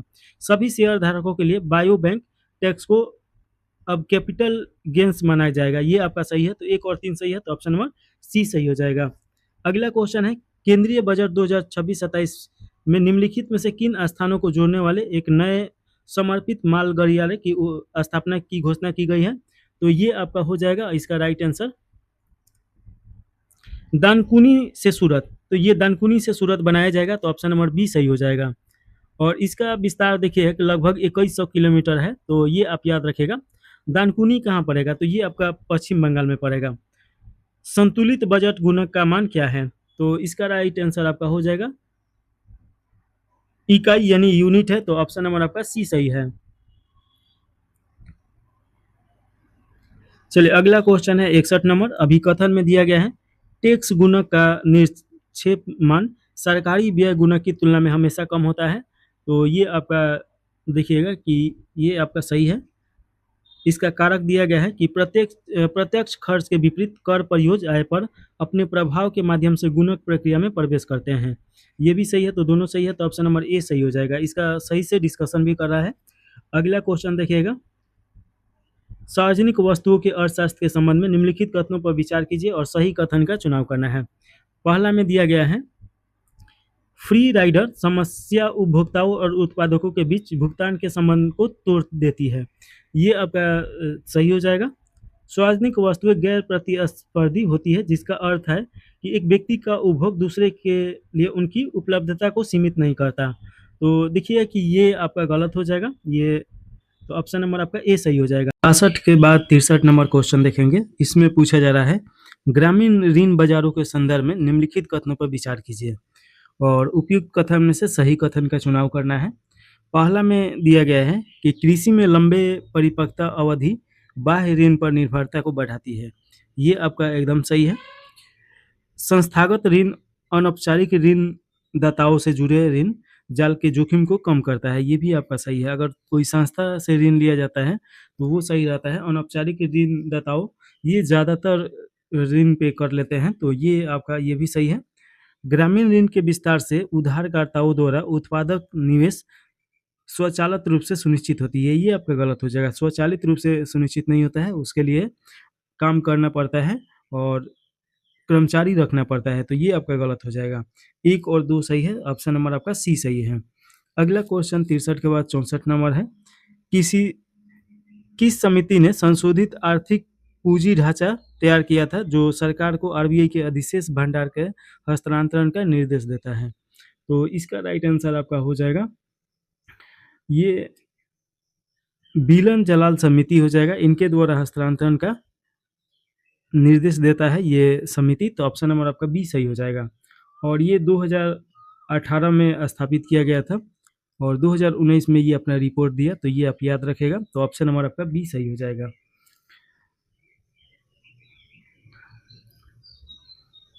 और अगर आपसे पूछे कि मालेगाम समिति ये किसके लिए है, तो देखिए कि सूक्ष्म वित्त विनियम की जांच के लिए ये बनाया गया था। और टीजे नायक समिति बैंक बोर्डों को शासन की समीक्षा की करने के लिए बनाया गया था, तो ये याद रखेगा। और रंगराजन समिति तो जानते ही हैं कि भुगतान संतुलन के सुधार के लिए और निर्धारणता अनुमान लगाने के लिए ये बनाया गया था, तो ये आप याद रखेगा। अगला क्वेश्चन है 64 के बाद 65 नंबर, और इसमें पूछा जा रहा है सेज अधिनियम 2005 के तहत विशेष आर्थिक क्षेत्रों के संदर्भ में निम्नलिखित कथनों पर विचार करना है। तो देखिएगा, स्पेशल इकोनॉमिक जोन अधिनियम 2005 के बारे में, तो इसमें पूछा जा रहा है और यहाँ पे ध्यान देना है कि गलत इसमें चुनना है। पहला में दिया गया है कि सेज के भीतर की इकाइयों को केवल व्यापार संचालन और शुल्क के लिए विशेष क्षेत्र माना जाता है, ये आपका एकदम सही है। देखिए कि सेज अधिनियम 2005 के तहत अधिकृत कार्यों के उद्देश्य से सेज इकाइयों को भारत के सीमा शुल्क क्षेत्र से बाहर स्थित माना जाता है। इसका अर्थ है कि घरेलू टैरिफ क्षेत्र से सेज में जाने वाली वस्तुओं को निर्यात माना जाएगा, तो ये याद रखेगा। और अगला ये है, वे अनिश्चित काल के लिए न्यूनतम वैकल्पिक कर से पूरी तरह मुक्त होता है, ये आपका गलत हो जाएगा। ये पूरी तरीका से कर से मुक्त नहीं होता है, इस पर भी कर लगाया जा सकता है। तीसरा में दिया गया है कि सेज विशेष रूप से केवल विनिर्माण क्षेत्र तक ही सीमित है, इसमें सेवाएं शामिल नहीं है, ये भी आपका गलत हो जाएगा। केवल विनिर्माण क्षेत्र से संबंधित नहीं है, इसमें आईटीएस, जैव प्रौद्योगिकी, वित्तीय सेवाएं और अन्य सेवाएं भी इसमें शामिल किया गया है, तो ये गलत हो गया। विशेष आर्थिक क्षेत्र के भीतर ऑफशोर बैंकिंग इकाइयां स्थापित की जा सकती है, ये आपका सही है। तो देखिए कि 2 और 3 यहाँ पे गलत है, बाकी 1 और 4 सही है, तो 2 और 3 ऑप्शन नंबर सी में दिया गया है, तो राइट आंसर सी सही हो जाएगा। अगला क्वेश्चन है 66 नंबर, इसमें पूछा जा रहा है, इधर विनिर्माण उद्योग दिया गया है। चलिए इसमें देखिएगा कि सूची 1 को सूची 2 से मिलान करना है। ये विनिर्माण उद्योग और ये महत्वपूर्ण अवस्थिति या बाधा। पहला में दिया गया है एल्युमिनियम प्रगलन, तो इसका महत्वपूर्ण अवस्थिति दिया गया है कि विशाल और निर्बाध विद्युत आपूर्ति की आवश्यकता होती है। एकदम सही है कि एल्युमिनियम को गलाने के लिए, उसको बनाने के लिए उसमें विद्युत की आवश्यकता बहुत ज़्यादा होता है, तो इसका ये तो एक का आपका ये सही है। जूट वस्त्र गलाने के लिए प्रचुर मात्रा में मीठे पानी की अत्यधिक निर्भरता है, तो ये भी आपका सही है। देखिए कि जूट जो होता है, ये जब पेड़ बड़ा हो जाता है तो इसको काट के और पानी में डाल दिया जाता है, जो भी आसपास में नदी नाला पोखरा ये सब में हो तो उसमें डाल दिया जाता है, ताकि जो जूट धीरे धीरे सड़े और उसका रेशा अलग हो जाए, तो इसके लिए तो ये भी आपका सही है। पेट्रोकेमिकल नेफ्ता या एथिलीन का उपयोग बुनियादी फीड स्टॉक के रूप में करता है, ये भी आपका सही है। सूती वस्त्र देखिए कि धागे को टूटने से बचाने के लिए आर्द्र जलवायु में फलता फूलता है, ये भी आपका सही है। तो चारों सही है, सामने है। तो अब मिलान किया जाए तो देखिएगा, इसमें ABCD दिया गया है, लेकिन इसमें थोड़ा सा मिसप्रिंट हो गया है, तो इसमें देखिए कि राइट आंसर आपका डी सही हो जाएगा, सभी के सामने ही था। अगला क्वेश्चन है 67 नंबर क्वेश्चन, इसमें पूछा जा रहा है, चरणबद्ध विनिर्माण कार्यक्रम मुख्य रूप से निम्नलिखित में से किस पर लक्षित है? तो इसका राइट आंसर आपका हो जाएगा किस पे लक्षित है, तो ये आपका हो जाएगा घरेलू मूल्य संवर्धन को प्रोत्साहन करने के लिए घटकों पर और सीमा शुल्क में धीरे धीरे वृद्धि करना, तो ऑप्शन नंबर आपका बी सही हो जाएगा। 68 नंबर क्वेश्चन है, सूक्ष्म लघु और मध्यम उद्योग जिसे MSME के नाम से जाना जाता है, संशोधित वर्गीकरण मापदंडों के संदर्भ में निम्नलिखित कथनों पर विचार कीजिए और सही उत्तर का इसमें चुनाव करना है। तो देखिएगा कि पहला में दिया गया सूक्ष्म उद्यमों के वर्गीकरण के लिए निवेश की सीमा में पिछली सीमा की तुलना में 150% की वृद्धि की गई है, एकदम सही है। देखिए कि पहले ये 1 करोड़ से अगर कम इन्वेस्टमेंट हो तो उसे सूक्ष्म में गिना जाता था, अब इसे 250 करोड़ कर दिया गया है, तो ये आपका सही है। संशोधित मापदंडों के तहत सभी MSME श्रेणियों में टर्नओवर की सीमा अनुपात में बढ़ाई गई है, ये भी देखिएगा कि बढ़ा दिया गया है, तो ये भी आपका सही है। संशोधित मापदंडों के तहत पहले लघु के रूप में वर्गीकृत एक उद्यम को अब निवेश स्थल में बदलाव किए बिना सूक्ष्म के रूप में वर्गीकृत किया जा सकता है। ये आपका गलत है। तो देखिए कि आपका 1 और 2 सही है, ऑप्शन नंबर ए सही हो जाएगा। थोड़ा-सा इसके बारे में और डिटेल में देख लिया जाए तो देखिएगा कि सूक्ष्म उद्योग अब सभी को दोगुना कर दिया गया है। सूक्ष्म उद्योग किसे बोला जाएगा? तो 5 करोड़ से लेके 10 करोड़ के बीच में अगर हो तो, और लघु उद्योग देखिएगा 50 करोड़ से लेके 100 करोड़ के बीच में, और मध्यम उद्योग 250 से लेके 500 करोड़ के बीच में उसे मध्यम उद्योग बोला जाएगा। अगला क्वेश्चन है 69 नंबर। निम्नलिखित में से कौन सा उत्पादक आधारित प्रोत्साहन पीएलआई योजना के मुख्य आर्थिक तंत्र का सबसे अच्छा वर्णन करता है? तो इसका राइट आंसर देखिएगा कि आपका विदेशी कंपनियों को बिना किसी शर्त के पूंजीगत सब्सिडी प्रदान करना, ये ऑप्शन नंबर आपका बी सही हो जाएगा। 69 के बाद 70 नंबर क्वेश्चन है, भारत की गरीबी उन्मूलन रणनीति के विकास के संबंध में निम्नलिखित कथनों पर विचार कीजिए और सही कथन का चुनाव करना है। तो इसमें देखिएगा कि आपका कौन सा सही कथन है। पहला में दिया गया है प्रारंभिक सामुदायिक विकास परियोजना 1952 ने सफलतापूर्वक सभी ग्राम वर्गों के बीच आर्थिक लाभों का समान वितरण किया। ये आपका गलत हो जाएगा। देखिए कि 1952 में शुरू किया गया सामुदायिक विकास कार्यक्रम स्वतंत्रता के बाद भारत की पहली ये ग्राम विकास था। हालांकि नियोजन व्यापक रूप से स्वीकार किया गया था, लेकिन सभी वर्गों तक ये पहुंच नहीं बना पाया, विफल रहा, तो ये गलत हो जाएगा।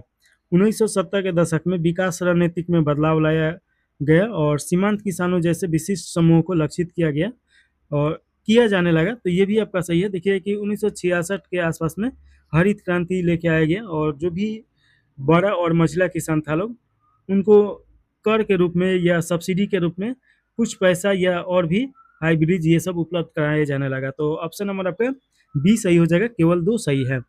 अगला क्वेश्चन है 70 के बाद 71 नंबर क्वेश्चन, कृषि विपणन प्रणालियों के संदर्भ में निम्नलिखित कथनों पर विचार कीजिए और गलत कथन का इसमें चुनाव करना है। पहला में दिया गया है विनियमित बाजार मुख्य रूप से कृषि व्यापार से सभी बिचौलियों को समाप्त करके मूल्य अनिश्चितता को कम करते हैं। ये आपका एकदम सही है।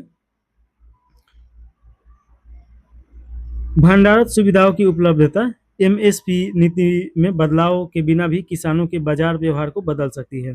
ये आपका गलत हो जाएगा।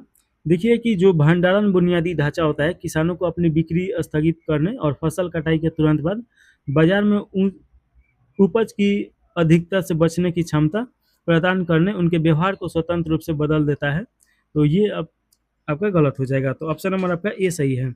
71 के बाद 72 नंबर क्वेश्चन है, अभिकथन में दिया गया है नाबार्ड सीमांत किसानों को रियायती ब्याज दरों पर सीधे अल्पकालीन ऋण वितरण करता है या उपलब्ध कराता है। तो देखिएगा कि इसका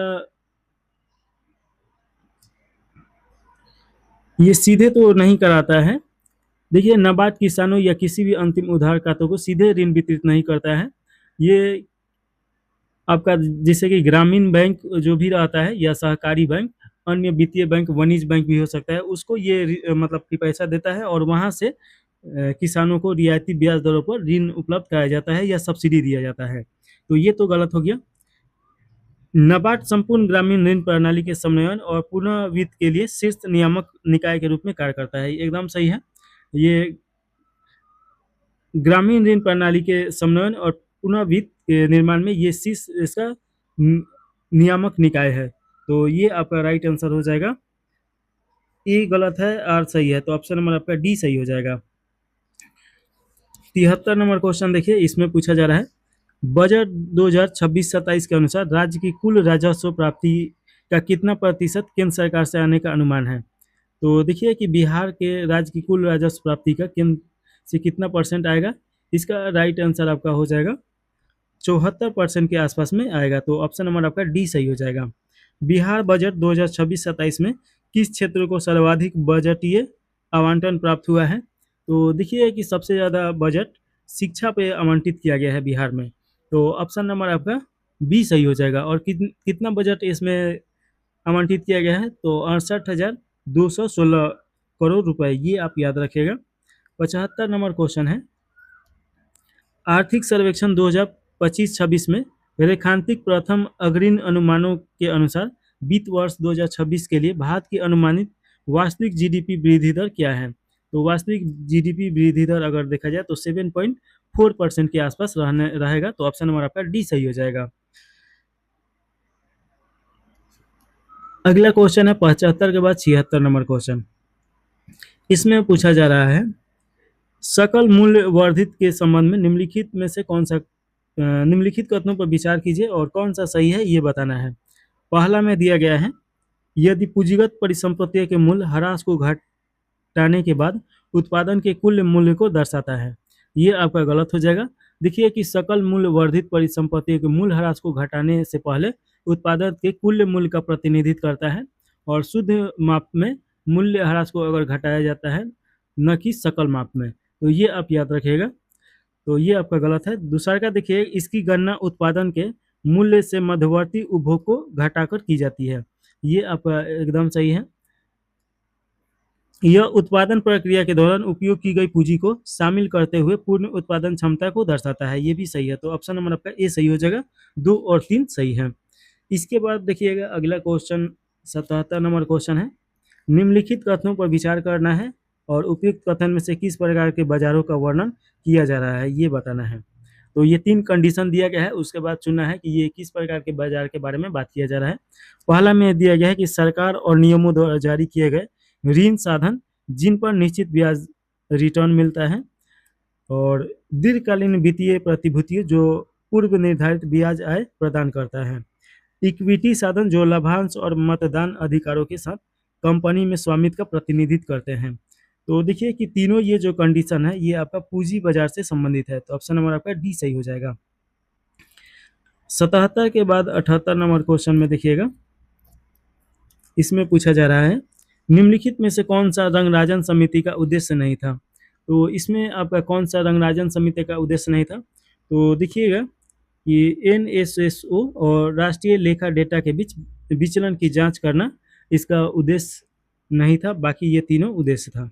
तो ये आपका सही हो जाएगा, इसका राइट आंसर। अंतर्राष्ट्रीय निर्धारणता अनुमान विधियों की समीक्षा करना इसका उद्देश्य था। केवल कैलोरी उपभोग मानकों के आधार पर निर्धारणता रेखाएं निर्धारित करना और सरकार कल्याणकारी योजनाओं के साथ निर्धारणता अनुमानों को जोड़ना। तो बी, सी और डी आपका ये सही है, ये आपका गलत है। तो इसीलिए इसका राइट आंसर ए सही हो जाएगा। अगला क्वेश्चन है, इसमें देखिएगा कि आपका 1991 के बाद भारत पर वैश्वीकरण और आर्थिक सुधारों के प्रभाव के संबंध में निम्नलिखित कथनों पर विचार कीजिए। तो पहला में दिया गया है, वैश्विक वस्तुओं में भारत की हिस्सेदारी आमतौर पर 2.5% से नीचे रही है, जबकि वैश्विक सेवा व्यापार में इसकी हिस्सेदारी अपेक्षाकृत अधिक रहा है, ये आपका एकदम सही है। देखिए कि वैश्विक व्यापार में भारत का जो हिस्सेदारी है तो ये 2 पॉइंट से भी कम रहा है, 1.8 रहा है, जो कि सबसे ज़्यादा है। और देखिए कि सेवा क्षेत्र में देखिएगा तो इसमें 4% से अधिक रहा है, क्योंकि देखिए कि आईटी, बीओपी, पेशेवर श्रमिकों ये सब बहुत ज़्यादा विदेश जाते हैं और वहाँ पे जाके काम करते हैं। तो ये तो आपका सही हो जाएगा। दूसरा का देखिएगा, 1991 के सुधारों से पहले भारत की अधिकतम सीमा शुल्क 150 रुपये से अधिक थी, 150% से अधिक थी, जिसे बाद में व्यापार उदारीकरण को बढ़ावा देने के लिए काफ़ी कम कर दिया गया। ये भी आपका सही है, 1991 में सुधार किया गया और वैश्विक के लिए अपना मार्केट खोला गया विश्व के लिए।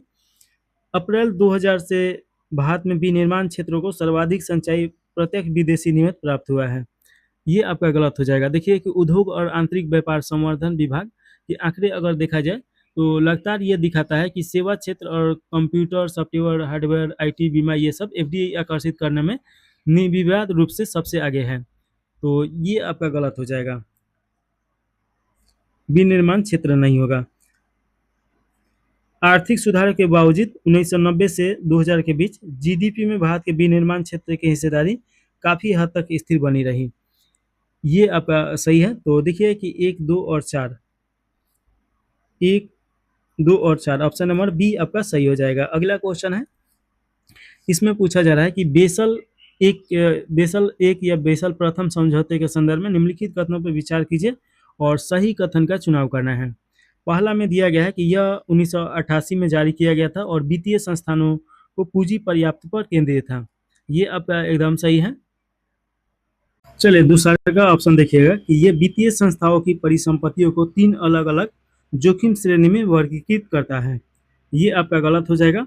बेसल बैंक की परिसंपत्तियों को केवल 3 जोखिम श्रेणी में वर्गीकृत नहीं करता है। इसकी बजाय यह प्रत्यक्ष परिसंपत्ति से जुड़े क्रेडिट जोखिम जो होता है, उसके आधार पर परिसंपत्तियों को 5 अलग-अलग जोखिम में वर्गीकृत करता है। तो ये आप याद रखिएगा। और 5 किस्में, तो एक 0% हो जाएगा, 10% हो जाएगा, 20% और 50% और उसके बाद 100%। ये 5 भागों में इसे बांटा है। तो ऑप्शन नंबर आपका दूसरा का गलत है, इसका राइट आंसर ए सही हो जाएगा। चलिए अगला क्वेश्चन देखिएगा, 80 के बाद 81 नंबर क्वेश्चन।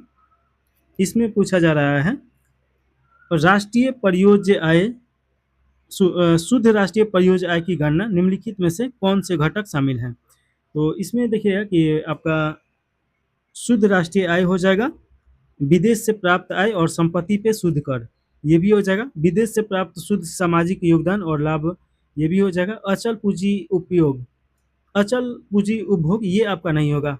तो 1 और 2, 3 इसमें शामिल है। तो ऑप्शन नंबर आपका बी सही हो जाएगा। रिकॉर्डियन इक्विटी वेल्स का आर्थिक सिद्धांत यह सुझाव देता है कि उधार लेकर सरकारी खर्च का वित्तपोषण करने का आर्थिक प्रभाव वही होता है जो वर्तमान करों में वृद्धि से होता है। तो ऑप्शन नंबर आपका बी सही हो जाएगा। कृषि विविधीकरण के संदर्भ में निम्नलिखित कथनों पर विचार कीजिए और गलत कथन का इसमें चुनाव करना है। पहला में दिया गया है कि यह एक प्राथमिक फसल की कीमत में होने वाले उतार चढ़ाव से उत्पन्न होने वाली बाजार जोखिमों को कम करता है, एकदम सही है। इसमें दूसरा में दिया गया है कि यह प्रत्यक्ष बेरोजगारी का समाधान करने के लिए ग्रामीण कार्यबल को पूरी तरीके से शहरी विनिर्माण की ओर स्थानांतरित कर देता है। ये आपका गलत हो जाएगा, पूरी तरीका से नहीं होगा। देखिए कि प्रच्छन्न बेरोजगारी जो होता है उसका समाधान करने के लिए ग्राम में ही उपलब्ध कराने के लिए ये कार्य करता है। तो ये गलत हो जाएगा। यह गैर मानसून ऑफ सीजन के दौरान पूरक अस्थायी आय प्रदान करता है, ये भी आपका सही है। 1 और 3 सही है। तो ऑप्शन नंबर आपका बी सही हो जाएगा, केवल 2 गलत है। अगला क्वेश्चन है 84 नंबर क्वेश्चन पूछा जा रहा है, वह प्राथमिक आर्थिक तंत्र क्या है जो किसानों द्वारा डिस्ट्रेस सेल का कारण बनता है। तो डिस्ट्रेस सेल विशेष रूप से उस स्थिति को संदर्भित किया जाता है जहां पे किसान फसल कटाई के तुरंत बाद अपनी उपज बेचने के लिए मजबूर होते हैं, चाहे बाजार में प्रचलित कीमत कुछ भी हो। तो इसे बोला जाता है डिस्ट्रेस सेल। तो यहाँ पे देखिए किसान के पास उस अनाज को रखने के लिए कोई पैसा नहीं होता है, या देखिए कि उस अनाज को बोने के लिए कर के रूप में पैसा लिया जाता है, तो उसको बेच के चुकाना पड़ता है। तो ये बहुत सारा कारण हो सकता है, लेकिन ये प्रमुख कारण है। इसमें देखिए कि भंडारण बुनियादी ढांचे की कमी के कारण अलाभकारी कीमतों पर तेजी से उपज बेचना। तो ऑप्शन नंबर आपका बी सही हो जाएगा। 84 के बाद 85 नंबर क्वेश्चन हो जाएगा, भारत में योजना अवकाश की समय अवधि क्या है जिसे 3 वर्षीय योजनाओं के रूप में भी जाना जाता है। तो इसका राइट आंसर देखिएगा कि आपका 1966 से 69 तक ये योजना चला था, 3 वर्षीय योजना। तो ऑप्शन नंबर आपका सी सही हो जाएगा। थोड़ा सा इसके बारे में देख लिया जाए तो देखिए कि भारत का पंचवर्षीय योजना पहली बार 1951 से लेके 1956 तक चला, और फिर उसके बाद 56 से 61 तक चला, और 61 से 66 तक चला। लेकिन 66 में देखिए चौथी पंचवर्षीय योजना नहीं लाया गया, क्योंकि उसके पहले पाकिस्तान और चाइना से युद्ध होने के कारण भारत की स्थिति थोड़ा खराब हो गया था। तो इसी के कारण पंचवर्षीय योजना नहीं लाया गया, 3 वर्षीय योजना लाया गया, एक एक वर्ष करके। तो ऑप्शन नंबर आपका सी सही हो जाएगा। अगला क्वेश्चन है 86 नंबर, ग्रामीण अर्थव्यवस्था पे 1991 की नई आर्थिक नीति के प्रभाव के संदर्भ में निम्नलिखित कथनों पर विचार करना है और सही उत्तर का इसमें चुनाव करना है। पहला में दिया गया है स्थिरीकरण नीतियों ने कृषि सब्सिडी को वापस लेने के लिए मध्यम से राजकोषीय घाटे को कम करने पर बल दिया, एकदम सही है। अचानक आए वैश्विक झटकों से ग्रामीण गरीबों की रक्षा के लिए कृषि क्षेत्र को दिए जाने वाले बैंक ऋण में भारी वृद्धि हुई, ये आपका गलत हो जाएगा। देखिए कि भारत के पास उतना पैसा नहीं था कि ऋण दे सके, राजकोषीय संकुचन के परिणाम स्वरूप कृषि क्षेत्र के भीतर पूंजीगत व्यय में अत्यधिक कटौती की गई। ये आपका सही हो जाएगा। तो 1 और 3 सही है। ऑप्शन नंबर आपका बी सही हो जाएगा। 87 नंबर क्वेश्चन है, विभिन्न राज्यों में रसद सुगमता सूचकांक के संदर्भ में निम्नलिखित कथनों पर विचार कीजिए और गलत कथन का इसमें चुनाव करना है। पहला में दिया गया है, इसका प्रकाशन राज्यों के रसद प्रदर्शन को रैंक करने के लिए नीति आयोग द्वारा प्रतिवर्ष किया जाता है। ये आपका गलत हो जाएगा। देखिएगा कि लीड्स की परिकल्पना और प्रकाशन वाणिज्य एवं उद्योग मंत्रालय के तहत उद्योग संवर्धन और आंतरिक व्यापार विभाग द्वारा यानी कि DPIIT के द्वारा किया जाता है, न कि नीति आयोग के द्वारा। तो ये आपका गलत हो गया। दूसरा का देखिए कि यह सूचकांक केवल धारणा आधारित सर्वेक्षणों पर आधारित होता है और वस्तुनिष्ठ सांख्यिकी संकेतों को उपभोग नहीं करता है। देखिए कि ये भी आपका गलत है। यह कथन विश्व बैंक के LPG की कार्यप्रणाली पर थोपता है, जबकि LPI पूरी तरीके से धारणा आधारित सर्वेक्षण पर निर्भर करता है। और देखिए कि लीड्स को जानबूझकर इससे आगे के लिए डिजाइन किया गया है, तो ये आपका गलत हो जाएगा। तीसरा का ऑप्शन देखिएगा, तटीय राज्य अक्सर लीड्स सूचकांक की अचीव श्रेणी में प्रमुखता से शामिल रहे हैं। ये आपका सही है। तो देखिए कि 1 और 2 गलत है, तो ऑप्शन नंबर आपका ए सही हो जाएगा। अगला क्वेश्चन है 88 नंबर, केंद्रीय सार्वजनिक क्षेत्र के उद्यमों को महारत्न का दर्जा देने की प्रदत्ता मापदंडों के संदर्भ में निम्नलिखित कथनों पर विचार कीजिए, यानी किस कंपनी को महारत्न का दर्जा दिया जाता है, ये आपसे पूछा रहा है। पहला में दिया गया है कि विचार किए जाने के लिए कंपनी के पास पहले से नवरत्न कंपनी का दर्जा होना चाहिए। एकदम सही है। जो नवरत्न कंपनी में सूचीबद्ध होता है वही महारत्न कंपनी बन सकता है। पिछले 3 वर्षों के दौरान औसत वार्षिक शुद्ध लाभ 10,000 करोड़ से अधिक होना चाहिए। ये आपका गलत हो जाएगा। देखिए कि औसत वार्षिक शुद्ध लाभ की सीमा 5,000 करोड़ होना चाहिए, लगभग में 5,000 करोड़ या 5,000 से अधिक होना चाहिए। तो ये आपका सही होगा। ये आपका गलत हो गया। यह केंद्र सरकार के पूर्ण स्वामित्व वाली एक सूचीबद्ध कंपनी होनी चाहिए। ये भी आपका गलत हो जाएगा। देखिए कि महारत्न का दर्जा चाहने वाले जो भी कंपनी है भारतीय शेयर बाजार यानी सेबी के नियमों के अनुसार होना चाहिए। इसकी महत्वपूर्ण वैश्विक उपस्थिति और अंतर्राष्ट्रीय परिचालन होना चाहिए। एकदम सही है। तो 1 और 4 इसका राइट आंसर हो जाएगा, जो कि ऑप्शन नंबर आपका सी में दिया गया है। तो राइट आंसर सी सही हो जाएगा। अगला क्वेश्चन है 1956 के औद्योगिक नीति प्रस्ताव के संदर्भ में निम्नलिखित कथनों पर विचार कीजिए और सही कथन का यहाँ चुनाव करना है। पहला में दिया गया है, इसने भारतीय उद्योग को उसके राजकोषीय स्वामित्व के आधार पर 3 अलग अलग श्रेणियों में वर्गीकृत किया है। एकदम सही है। अनुसूची ए में वे उद्योग शामिल थे जो विशेष रूप से राज्य के स्वामित्व में होंगे और उसी के द्वारा विकसित किए जाएंगे। ये भी आपका सही है। तो 1 और 2 दोनों सही है। तो ऑप्शन नंबर सी सही हो जाएगा। अगला क्वेश्चन है, भारतीय ग्रामीण अर्थव्यवस्था में पारंपरिक जजमानी व्यवस्था मुख्य रूप से निम्नलिखित में से किस पर आधारित थी? तो इसका राइट आंसर आपका हो जाएगा, संरक्षित जातियों और सेवा प्रदाता जातियों के बीच एक अनुवंशगत आर्थिक सामाजिक और अनुस्थानिक संबंध था। तो ये आपका ऑप्शन नंबर बी सही हो जाएगा। 90 के बाद 91 नंबर क्वेश्चन देखिएगा, निम्नलिखित में से कौन से कथन जैविक खेती को अपनाने की आर्थिक चुनौतियों के वैचारिक व्याख्या करते हैं? सही उत्तर का चुनाव करना है। पहला में दिया गया है, प्रारंभिक संक्रमण वर्षों के दौरान जैविक खेती की पैदावार आमतौर पर पारंपरिक खेती की तुलना में कम होती है। एकदम सही है। रासायनिक रूप से उपचारित कृषि वस्तुओं की तुलना में जैविक खेती की शेल्फ लाइफ अक्सर कम होती है। ये भी सही है। यह कम ग्रामीण रोजगार उत्पन्न करता है क्योंकि यह पूरी तरह से स्वचालित और रासायनिक मुक्त कृषि मशीनरी पर निर्भर करता है। ये देखिए कि ये आपका गलत हो जाएगा। इसमें ज़्यादा रख रखाव का जरूरत पड़ता है और ज़्यादा इसमें खर्चा भी होता है क्योंकि रसायन का उपयोग नहीं कीजिएगा, मशीन का उपयोग इसमें कम किया जाता है। तो ये आपका देखिए 1 और 2 सही है। तो ऑप्शन नंबर ए सही हो जाएगा। अगला क्वेश्चन है 92 नंबर। इसमें पूछा जा रहा है कि केंद्रीय बजट 2026-27 में रुपया कहाँ जाता है कि विवरण के अनुसार सरकार के कुल व्यय का कितने प्रतिशत विशेष रूप से प्रमुख सब्सिडी के लिए आवंटित किया गया है, यानी कि 1 रुपये में से कितना % आपका आवंटन किया गया है सब्सिडी के लिए, ये पूछा जा रहा है। तो इसका राइट आंसर देखिएगा कि आपका हो जाएगा 6% के आसपास किया गया है, तो ऑप्शन नंबर आपका ए सही हो जाएगा। सब्सिडी का मतलब क्या होता है? सरकार के द्वारा ऐसा योजना जिस पे कर सरकार नहीं प्राप्त करता है, तो ये सहायता के रूप में दिया जाता है जिससे कोई भी लाभ नहीं होता है सरकार को, तो ऑप्शन नंबर आपका ए सही हो जाएगा। अगला क्वेश्चन है, चलिए 93 नंबर क्वेश्चन है, निम्नलिखित में से किसे हस्तांतरित आय माना जाता है और इसलिए राष्ट्रीय आय का अनुमान लगाते समय इसे शामिल नहीं किया जाता है? तो देखिए कि हस्तांतरित आय का आपका उपहार और दान हो जाएगा, लॉटरी से आय ये भी हो जाएगा, जुर्माना और दंड ये भी हो जाएगा और कर भी हो जाएगा। चारों हो जाएगा, तो ऑप्शन नंबर आपका डी सही है। अगला क्वेश्चन है 94 नंबर, जब किसी उपभोक्ता की आय बढ़ती है और वह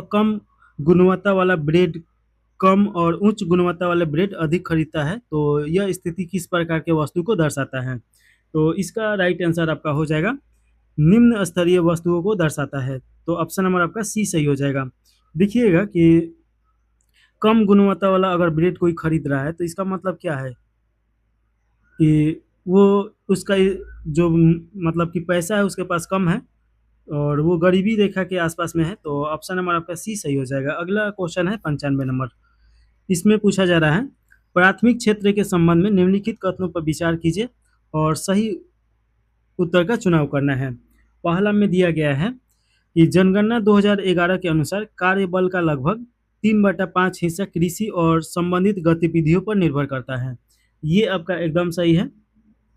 देखिए 3/5 हिस्सा कृषि और संबंधित गतिविधियों पर निर्भर करता है, तो पहला तो ये सही है। इस क्षेत्र की नौकरियों को ब्लू कलर जॉब कहा जाता है, ये आपका देखिए कि ये गलत हो जाएगा।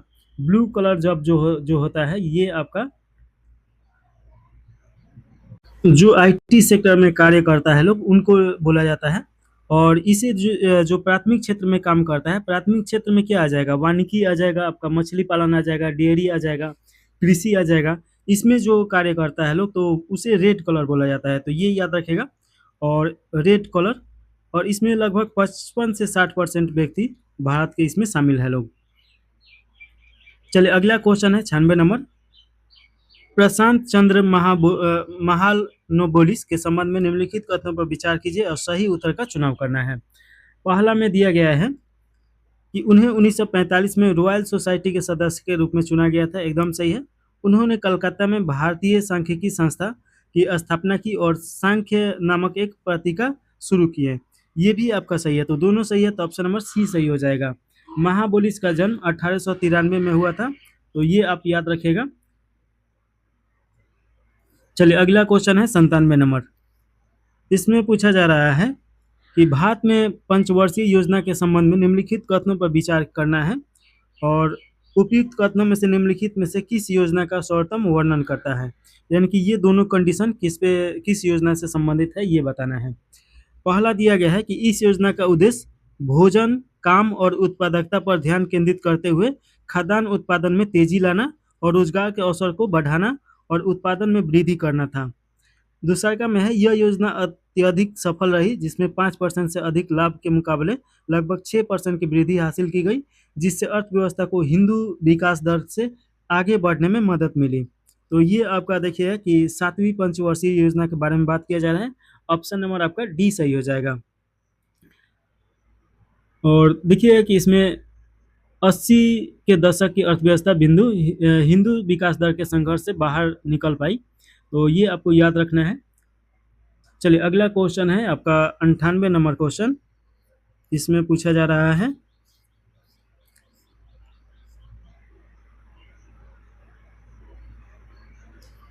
स्वतंत्र भारत में आय संबंधी गरीबी में पहली बार महत्वपूर्ण और निरंतर गिरावट किस वर्ष देखने को मिला, यह किस वर्ष की अवधि के दौरान देखी गई, तो इसका राइट आंसर आपका हो जाएगा 1970 से लेके 1990 के बीच में बहुत ज़्यादा गिरावट देखने को मिला, तभी तो जाके 1991 में सुधार किया गया, तो ऑप्शन नंबर आपका डी सही हो जाएगा। अगला क्वेश्चन है, निरपेक्ष गरीबी के संबंध में निम्नलिखित कथनों पर विचार कीजिए और सही कथन का चुनाव करना है। इसमें दिया गया है कि यह बुनियादी जीवन यापन की आवश्यकताओं के लिए आवश्यक न्यूनतम आय सुरक्षित करने की एक अस्थायी अल्पकालीन अक्षमता है, ये आपका गलत हो जाएगा। देखिए कि निरपेक्ष गरीबी आमतौर पर एक दीर्घकालीन संरचना होती है, न कि अल्पकालीन। इसका निर्धारणता परिवारों की अपेक्षा आय या उपभोग स्तर की तुलना में करके किया जाता है। देखिए कि आवश्यकताओं को पूरा करने में अस्थायी या अल्पकालीन असमर्थन को क्षणिक गरीबी के रूप में जाना जाता है, जो अचानक नौकरी छूटने, मौसमी कृषि चक्रों या प्राकृतिक आपदा के कारण हो सकती है। तो ये आप देखिएगा, ये भी गलत है, तो दोनों गलत है, तो ऑप्शन नंबर डी सही हो जाएगा। अगला क्वेश्चन है, गिनी गुणक के संबंध में निम्नलिखित कथनों पर विचार करना है और सही कथन का चुनाव करना है। पहला में दिया गया है कि यह लॉरेक वक्र से प्राप्त एक आर्थिक संकेतक है जिसका उपयोग किसी देश के आर्थिक विकास का आकलन करने के लिए किया जा सकता है। एकदम सही है। गिनी गुणक का मान एक जनसंख्या के भीतर पूर्ण आय समानता की स्थिरता को दर्शाता है। ये आपका गलत हो जाएगा। ये आपका समानता आय स्थिरता को नहीं, विभिन्नता को दर्शाता है, तो ये आपका गलत है। इसकी प्राथमिक कार्य किसी जनसंख्या में मौजूद आय की समानता या असमानता की डिग्री को मापना और उसे मात्रात्मक रूप से देना है। ये आपका सही है। तो देखिए कि इसका राइट आंसर हो जाएगा 1 और 3, ऑप्शन नंबर सी में दिया गया है, तो राइट आंसर सी सही है। अगला क्वेश्चन है, राज्यों के बीच कर हस्तांतरण के लिए 16वें वित्त आयोग द्वारा उपयोग किए जाने वाले निम्नलिखित मापदंडों को उनके महत्व के भार के बढ़ते क्रम में व्यवस्थित कीजिए और इसका नीचे दिए गए कूट का प्रयोग कर सही उत्तर का चुनाव करना है। तो इसमें देखिएगा कि आपका सबसे पहले जीडीपी में योगदान आ जाएगा, उसके बाद आय जनसंख्या आ जाएगा 2001 और इसके बाद आय दूरी आ जाएगा। तो ऑप्शन नंबर आपका बी सही हो जाएगा, 3 2 1 हो जाएगा। निम्नलिखित में से कौन सा आवर्ती जमा खाते की प्राथमिक विशेषता का सबसे अच्छा वर्णन करता है? तो इसका राइट आंसर देखिएगा कि आपका एक निश्चित राशि पूर्व निर्धारित समय अवधि में नियमित अंतराल पर जमा की जाती है। तो ऑप्शन नंबर आपका बी सही हो जाएगा। अगला क्वेश्चन है, बैंकों द्वारा ली जाने वाली प्रतिभूति के आधार पर निम्नलिखित में से किसे ऋण की श्रेणी में सूचीबद्ध नहीं किया गया है? तो ये बताना है कि किसे सूचीबद्ध नहीं किया गया है। तो इसका राइट आंसर आपका हो जाएगा कॉर्पोरेट इक्विटी शेयर द्वारा प्रतिभूति ऋण। तो ऑप्शन नंबर सी सही हो जाएगा। अगला क्वेश्चन है 104 नंबर, निम्नलिखित में से कौन से वाणिज्य बैंकों के कार्य हैं? सही उत्तर का चुनाव करना है। तो वाणिज्य बैंकों के कार्य कौन सा है? तो देखिए कि धन प्रेषित, वस्तुओं की सुरक्षित अभिरक्षा, गारंटी जारी करना और परियोजना मूल्यांकन, ये चारों हो जाएगा। ऑप्शन नंबर आपका डी सही हो जाएगा।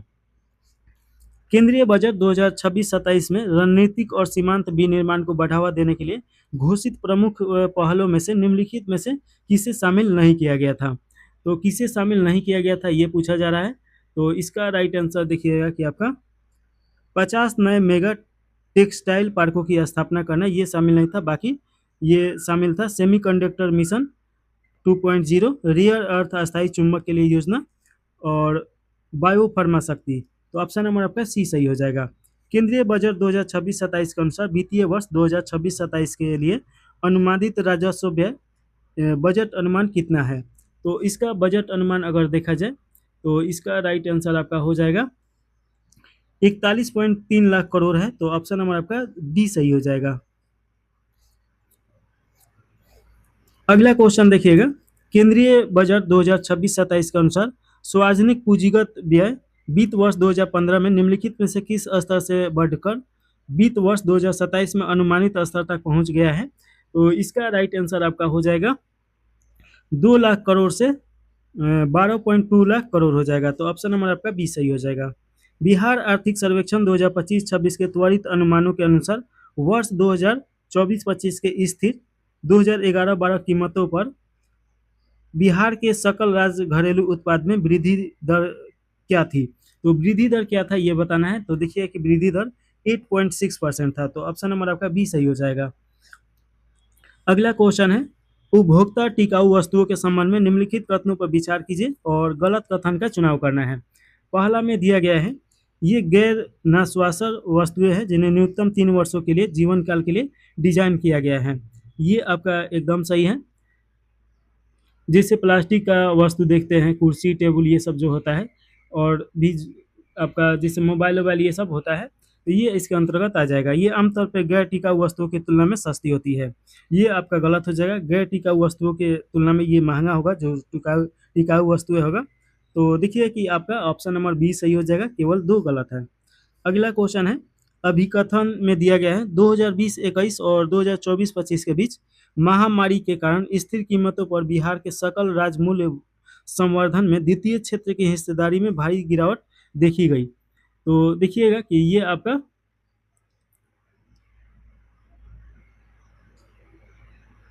गलत हो जाएगा, इसमें गिरावट नहीं देखा गया है, जबकि इसमें बढ़ोतरी देखा गया है। पहले कितना था, 21.1% था, इससे बढ़ के ये 26 पॉइंट आपका 8% हो गया है, तो ये बढ़ा है।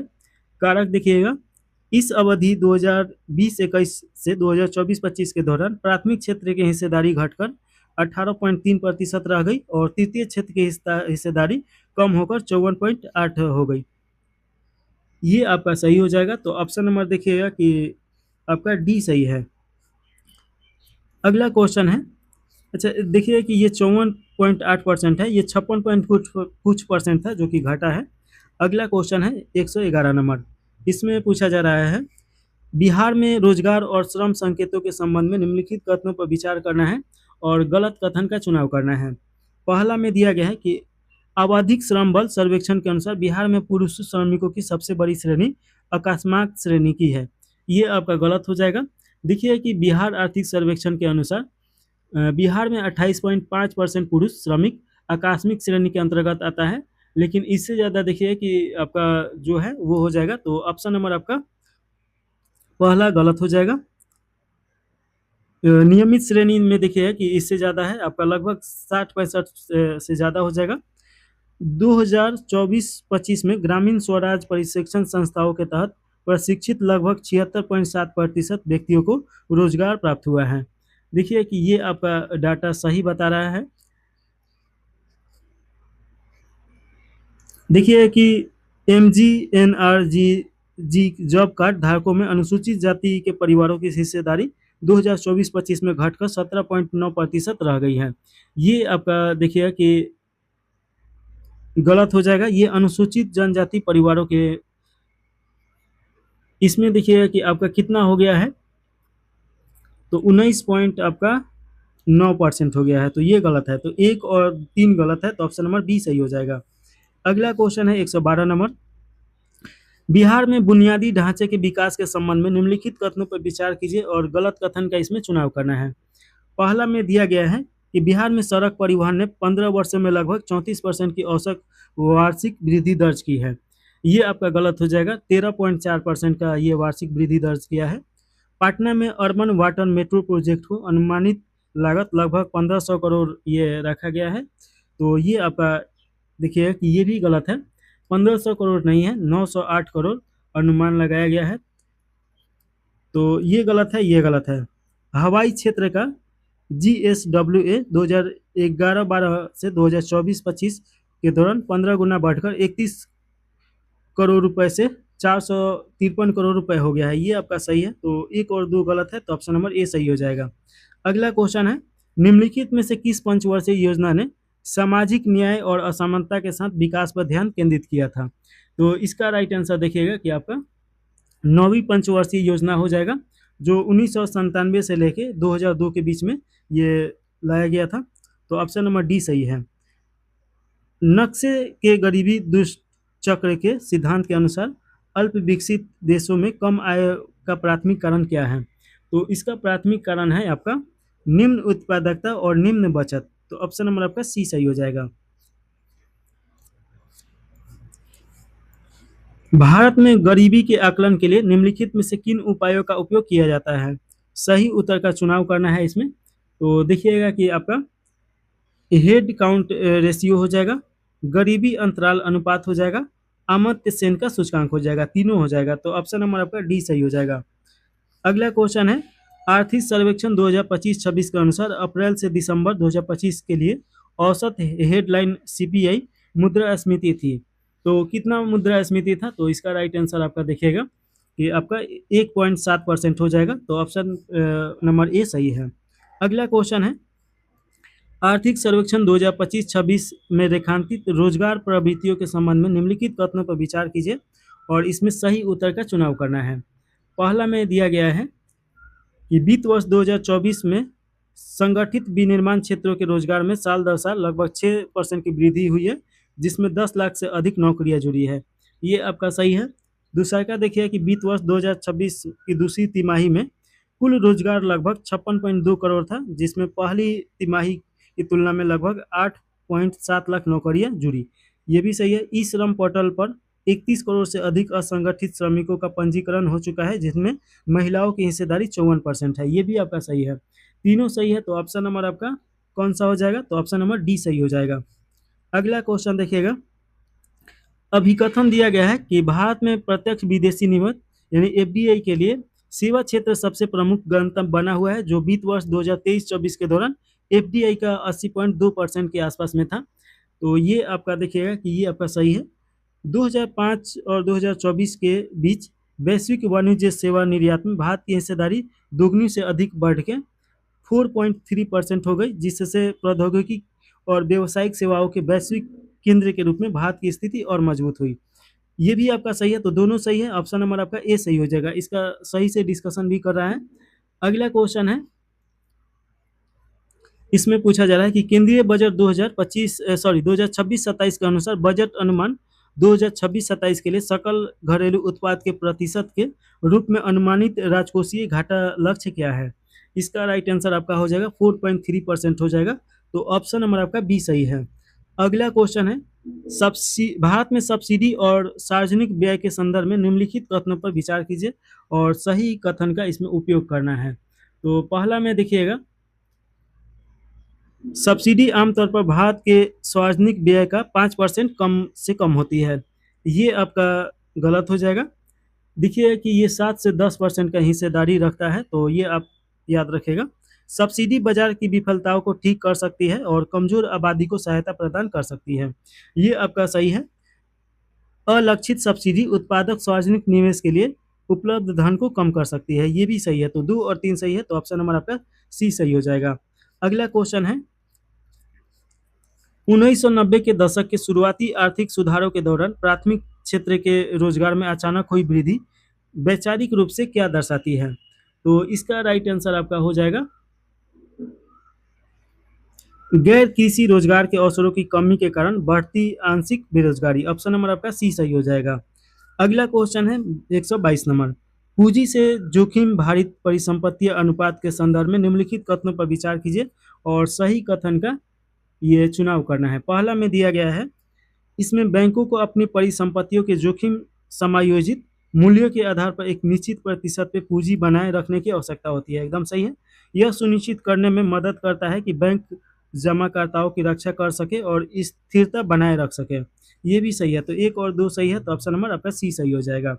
अगला क्वेश्चन है, कौन सा क्षेत्र उच्च स्तरीय निर्णय लेने से संबंधित है और इनमें वरिष्ठ अधिकारियों और सरकारी अधिकारियों जैसे उच्च स्तरीय पेशेवर शामिल होते हैं? तो इसका राइट आंसर देखिएगा कि आपका गोल्ड कलर पेशेवर हो जाएगा। तो ऑप्शन नंबर आपका बी सही हो जाएगा। इसे पंचम क्षेत्र के रूप में भी जाना जाता है।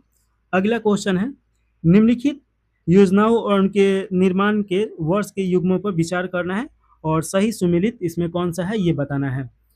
पहला में दिया गया है, बॉम्बे प्लान और गांधीवादी योजना 1945, ये 1944 होगा, 1945 नहीं होगा, तो ये आपका गलत है। पीपुल्स प्लान ये 1950 दिया गया है, ये आपका 1900 देखिएगा कि 45 में आया था पीपुल प्लान, तो ये भी आपका गलत हो जाएगा। सर्वोदय योजना ये आपका जयप्रकाश नारायण के द्वारा लाया गया था 1950 में। तीनों गलत है, तो ऑप्शन नंबर डी सही हो जाएगा। 125 नंबर क्वेश्चन में पूछा जा रहा है, भारत में पहली 3 पंचवर्षीय योजनाओं के विकास लक्ष्य किससे संबंधित निर्धारित किए गए थे? तो इसका राइट आंसर अगर देखा जाए तो ये हो जाएगा राष्ट्रीय आय से, तो ऑप्शन नंबर डी सही हो जाएगा। पहला पंचवर्षीय योजना 1951 से 56 तक चला था और उसके बाद द्वितीय देखिए 56 से आपका 61 हो जाएगा, फिर 61 से 66 हो जाएगा, ये तीनों याद रखेगा। और पंचवर्षीय योजना को प्रतिपादित कौन करता था? तो राष्ट्रीय विकास परिषद हो जाएगा और उसे बनाने के काम आपका कौन करता था? तो योजना आयोग के द्वारा किया जाता था। चलिए अगला क्वेश्चन है 126 नंबर, अटल पेंशन योजना के संबंध में निम्नलिखित कथनों पर विचार कीजिए और सही कथन का इसमें चुनाव करना है।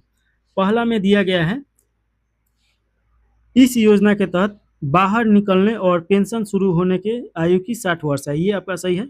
इस योजना के तहत ग्रामीण मासिक, त्रैमासिक, अर्धवार्षिक आधार पर योगदान कर सकते हैं। ये भी सही है। तो 1 और 2 सही है, ऑप्शन नंबर सी सही हो जाएगा।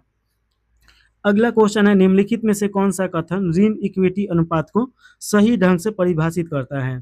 तो इसका राइट आंसर आपका हो जाएगा, यह कुल देनदारियों का इक्विटी से अनुपात है। ऑप्शन नंबर आपका ए सही है।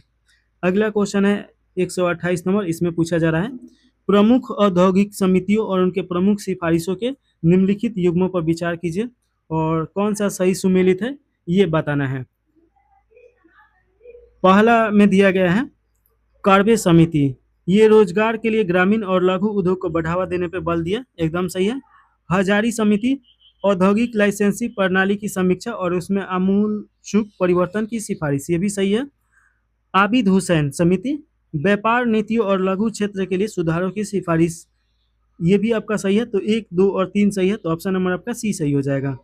128 के बाद 129 नंबर क्वेश्चन है, औद्योगिक उत्पाद सूचकांक के संदर्भ में निम्नलिखित कथनों में से कौन सा कथन गलत है? तो इसमें गलत कथन का चुनाव करना है। पहला में दिया गया है, यह राष्ट्रीय सांख्यिकी कार्यालय द्वारा मासिक रूप से संकलित और प्रकाशित किया जाता है, एकदम सही है। आईआईपी की गणना के लिए उपयोग किए जाने वाला वर्तमान आधार वर्ष ये 2011-12 है, जो अब 2023-24 किया जाएगा, तो ये भी आपका सही है। सूचकांक में विद्युत क्षेत्र का भार खनन क्षेत्र से अधिक है, देखिए कि ये आपका गलत हो जाएगा। देखिए कि खनन क्षेत्र का भार आपका 14.37% के आसपास में है, वहीं पे आपका देखिए कि विद्युत क्षेत्र का भार 7.99% है, तो ये गलत है। पूंजीगत वस्तुएं और उपभोग टिकाऊ वस्तुएं सूचकांक की उपयोग आधारित श्रेणी में शामिल है, ये आपका सही है। ए, बी और डी सही है, तो ऑप्शन नंबर आपका सी सही हो जाएगा। अगला क्वेश्चन है, सार्वजनिक निजी भागीदारी पीपी तंत्रों और उनकी परिभाषाओं के निम्नलिखित युग्मों पर विचार करना है और उपयुक्त में से कितने सुमेलित हैं ये बताना है। तो पहला में देखिएगा, टूल ऑपरेटर ट्रांसफार्मर, परिचालनगत सार्वजनिक बुनियादी ढांचे को निजी निवेशकों को अग्रिम शुल्क के बदले पट्टे पर देना, ये आपका एकदम सही है। स्विच चैलेंज, इसका क्या काम है? तो देखिएगा, एक निजी कंपनी एक परियोजना प्रस्ताव पेश करती है जिसे बाद में सार्वजनिक बोली के लिए खोल दिया जाता है, ये भी आपका सही है। तीसरा का देखिएगा कि सामाजिक रूप से, अच्छा इसमें दिया गया है व्यवहार्यता अंतर वित्त पोषण, इसमें दिया है सामाजिक रूप से आवश्यकता लेकिन आर्थिक रूप से अव्यवहार परियोजनाओं के लिए पूंजीगत लागत 100% वहन करना, ये आपका गलत है। 100% वहन नहीं किया जाता है, 20% के आसपास वहन किया जाता है या 40%, तो ये गलत हो जाएगा। 1 और 2 सही है, तो ऑप्शन नंबर आपका बी सही हो जाएगा, केवल 2 युग्म सही है। अगला क्वेश्चन है, फाइनेंशियल एक्शन टास्क फोर्स के आधारभूत तथ्यों के संदर्भ में निम्नलिखित कथनों पर विचार कीजिए और सही कथन का इसमें चुनाव करना है। इसमें पहला में दिया गया है, इसकी स्थापना मूल रूप से G7 देशों द्वारा अंतर्राष्ट्रीय मुद्रा शोधन से निपटने के लिए की गई थी, ये आपका एकदम सही है। FATF की ग्रे लिस्ट आधिकारिक तौर पे उन देशों की पहचान करती है जो सक्रिय रूप से वैश्विक आतंकवाद का समर्थन और वित्त पोषण करते हैं, ये आपका गलत हो जाएगा। ग्रे लिस्ट उसे औपचारिक रूप से करती है जो बढ़ी हुई निगरानी वाले क्षेत्र अधिकार के रूप में जाना जाता है, उन देशों की पहचान करती है जिसमें एंटी मनी लॉन्ड्रिंग और आतंकवाद के वित्त पोषण का मुकाबला करने वाली प्रणालियों में रणनीतिक कमियां हैं, लेकिन उन्हें सहमत समय सीमा के भीतर इन कमियों को दूर करने के लिए FATF के साथ काम करने की प्रतिबद्धता जताई जाती है, तो ये आपका गलत हो जाएगा, ऑप्शन नंबर आपका ए सही है। अगला क्वेश्चन है 132 नंबर, मुक्त व्यापार समझौता यानी फ्री ट्रेड एग्रीमेंट में रूल्स ऑफ ओरिजिन का उपयोग निम्नलिखित मुख्य रूप से निम्नलिखित में से किस उद्देश्य के लिए किया जाता है? तो देखिए कि इसका मुख्य उद्देश्य होता है किसी उत्पाद के मूल्य देशों की पहचान करने और व्यापार विचलन को रोकने के लिए, ऑप्शन नंबर आपका सी सही हो जाएगा। अगला क्वेश्चन है, इसमें पूछा जा रहा है कि नाम मात्र प्रभावी विनिमय दर और वास्तविक प्रभावी विनिमय दर के संदर्भ में निम्नलिखित कथनों पर विचार करना है और सही कथन का इसमें चुनाव करना है। देखिएगा कि इसमें आपका पहला में दिया गया है, नाम मात्र प्रभावी विनिमय दर में वृद्धि विदेशी मुद्राओं की एक टुकड़ी की तुलना में घरेलू मुद्रा के अधिमूल्य को दर्शाती है, एकदम सही है। दूसरा का ऑप्शन देखिए कि वास्तविक प्रभावी विनिमय दर में वृद्धि का तात्पर्य है कि देश के निर्यात विश्व स्तर पे अधिक प्रतिस्पर्धी हो गया है। ये आपका गलत हो जाएगा। देखिए कि इसमें वृद्धि वास्तव में अर्थ निर्यात प्रतिस्पर्धा में गिरावट को दर्शाता है, ना कि उसमें वृद्धि को दर्शाता है। तीसरा का देखिएगा कि व्यापारिक भागीदारी की तुलना में घरेलू मुद्रास्फीति की दर नियर और ईयर के रुझानों के बीच विचलन का कारण बनेगी। ये भी आपका सही है। तो देखिए 1 और 3 सही है। ऑप्शन नंबर आपका सी में दिया गया है, तो राइट आंसर सी सही हो जाएगा। अगला क्वेश्चन है, निम्नलिखित में से कौन सी मुद्रा बाजार लेन-देन की विशेषताएं है? तो इसमें मुद्रा बाजार के लेन-देन की विशेषता के बारे में बताना है और सही कथन का चुनाव करना है। तो देखिएगा कि आपका पहला में दिया गया है प्राकृतिक में दीर्घकालीन, जो कि आपका गलत हो जाएगा। देखिए कि मुद्रा बाजार लेन-देन प्राकृतिक में अल्पकालीन होता है। ये 1 वर्ष से कम अवधि के लिए ये होता है। बहुत कम जोखिम वाले संसाधनों का उपयोग किया जाता है, एकदम सही है। बहुत अधिक लेन-देन लागत है, ये आपका गलत हो जाएगा। देखिए कि ये मुद्रा लेन-देन सीमित होता है और या 1 साल के अंदर लेन-देन किया जाता है, तो ये आपका गलत हो जाएगा।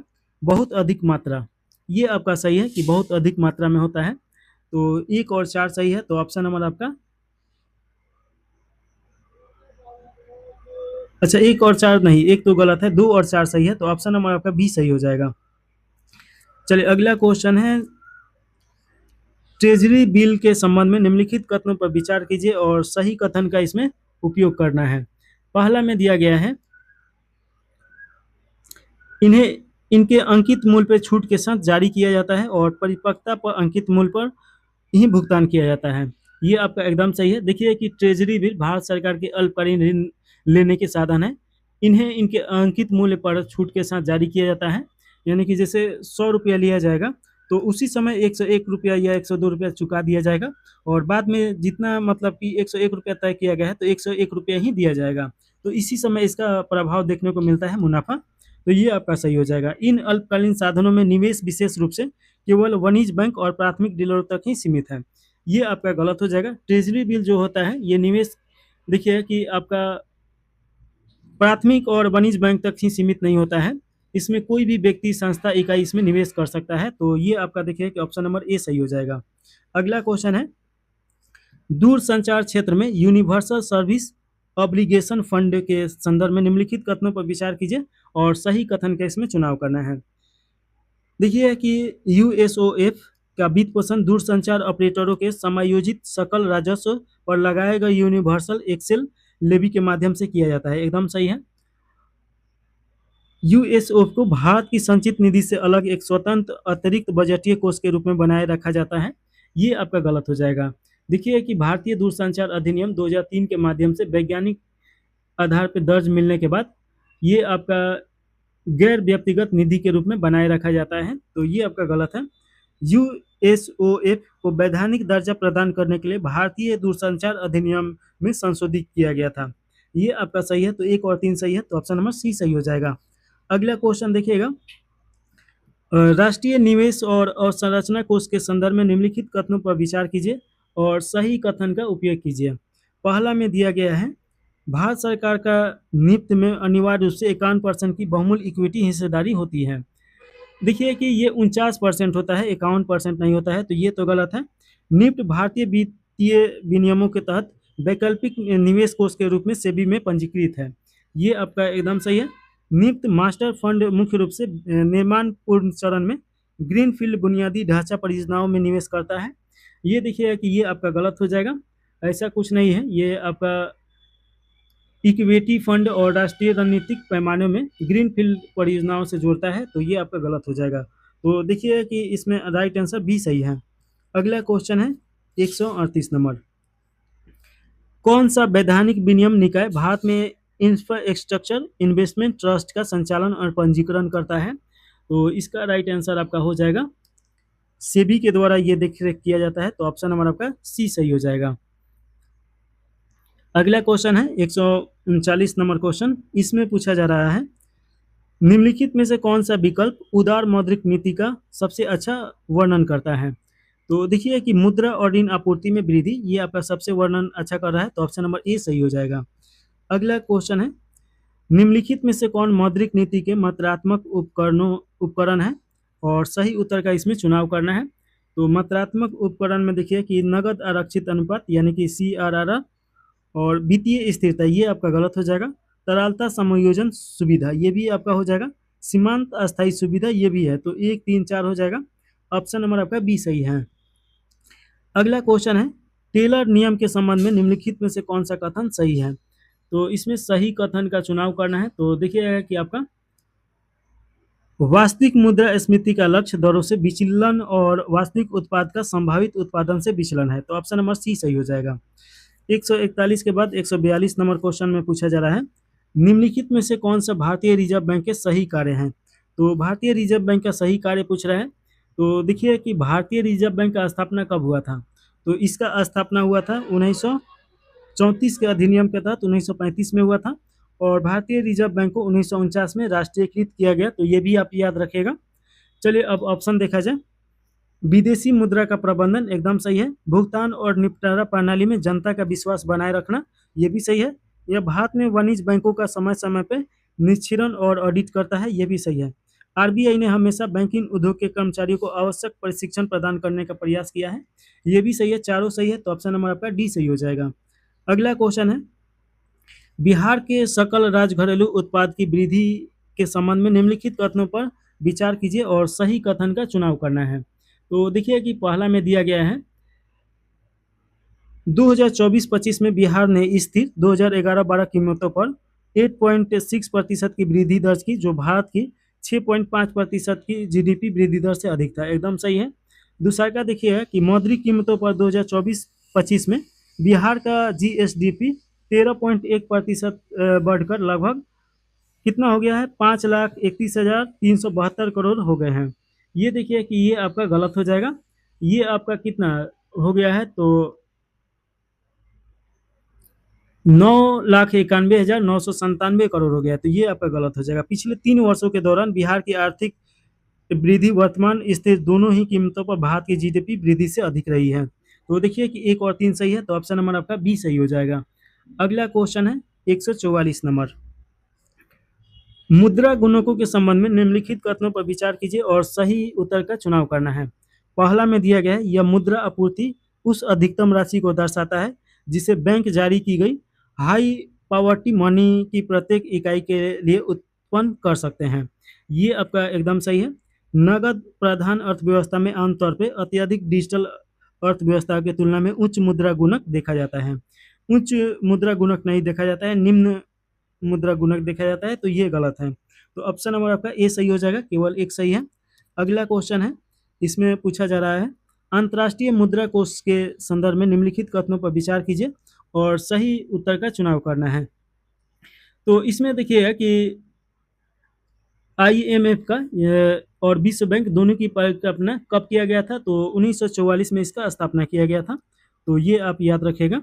चलिए अब इसका ऑप्शन देखा जाए। पहला दिया गया है इसकी स्थापना 1944 में ब्रेटन वुड्स सम्मेलन में विश्व बैंक के साथ की गई थी एकदम सही है। इसका प्राथमिक अधिशेष अंतर्राष्ट्रीय मौद्रिक प्रणाली की स्थिरता सुनिश्चित करना और विनिमय दरों की निगरानी करना ये भी आपका सही है। यह वैश्विक आर्थिक रुझानों का पूर्व अनुमान लगाने के लिए वर्ष में 2 बार प्रमुख ग्लोबल इकोनॉमिक प्रोस्पेक्ट रिपोर्ट प्रकाशित करता है। ये गलत हो जाएगा। ग्लोबल इकोनॉमिक प्रोस्पेक्ट विश्व बैंक के एक प्रकाशन है न कि IMF का। तो ये आपका गलत हो जाएगा। 1 और 2 सही है। ऑप्शन नंबर ए सही हो जाएगा। अगला क्वेश्चन है 5वीं पंचवर्षीय योजना का अंतरिम प्रारूप किसके द्वारा तैयार किया गया या लॉन्च किया गया। तो 5वीं पंचवर्षीय योजना देखिए कि 1974 से आपका 79 तक चला। तो 3 योजना तो आप जानते ही हैं कि लगातार चला और चौथा आपका 1969 से लेके 1979 तक चला। तो ये आप याद रखिएगा। इसका राइट आंसर आपका हो जाएगा DP धर हो जाएंगे। तो ऑप्शन नंबर आपका ए सही हो जाएगा। और इसमें देखिए कि मुख्य उद्देश्य इसमें क्या था गरीबी हटाओ और आत्मनिर्भरता प्राप्त करना था। तो ऑप्शन नंबर आपका ए सही है। अगला क्वेश्चन है निम्नलिखित में से कौन सी नई आर्थिक नीति 1991 की प्रमुख विशेषता है। तो इसमें विशेषता बताना है। तो देखिएगा ये पहला में दिया गया है निजी क्षेत्र में प्रवेश। तो ये आपका सही है। लाइसेंस से मुक्त ये भी सही है। विदेशी व्यापार और निवेश का उदारीकरण, ये भी सही है। तकनीकी क्षेत्र में उदारीकरण। चारों इसमें देखिए कि नई आर्थिक नीति जो 1991 में आया था, ये आपका लाया गया था। तो ऑप्शन नंबर आपका डी सही हो जाएगा। अगला क्वेश्चन है 148 नंबर। उस स्थिति का वर्णन करने के लिए किस शब्द का उपयोग किया जाता है जहां एक किसान जमीन के एक हिस्से पर 5 श्रमिकों को काम पर लगाता है, जबकि उन कार्यों को पूरा करने के लिए केवल 2 श्रमिकों की आवश्यकता होती है। इसके बारे में ऊपर हम लोग चर्चा किए थे, इससे संबंधित क्वेश्चन भी आया था। इसे अल्प रोजगार बोला जाता है। तो ऑप्शन नंबर आपका बी सही हो जाएगा। और देखिए कि मौसमी बेरोजगारी का मतलब क्या होता है कि एक खास मौसम में, जैसे कि मान लीजिए कि गेहूं का कटनी हो रहा है या बुआई हो रहा है, तो उस मौसम में रोजगार मिलेगा, फिर उसके बाद रोजगार नहीं मिलेगा। तो ऐसे मौसम में रोजगार मिलता है, उसके बाद रोजगार नहीं मिलता है, तो उसे मौसमी बेरोजगारी बोला जाता है। खुला बेरोजगारी, जिसके पास सब कुछ रहते हुए भी उसको रोजगार नहीं मिल रहा है, तो ये याद रखेगा। औपचारिक बेरोजगारी, ये आपका देखिए आगे मिलेगा तो देखा जाएगा। अगला क्वेश्चन है 149 नंबर क्वेश्चन। भारत के भुगतान संतुलन के संदर्भ में निम्नलिखित कथनों पर विचार करना है। पहला में दिया गया है और सही कथन का इसमें चुनाव करना है, तो ये भी ध्यान दीजिएगा। पहला में दिया गया है बाह्य वाणिज्य उधार और विदेशी पोर्टफोलियो निवेश को भुगतान संतुलन के पूंजीगत खाते के तहत दर्ज किया जाता है।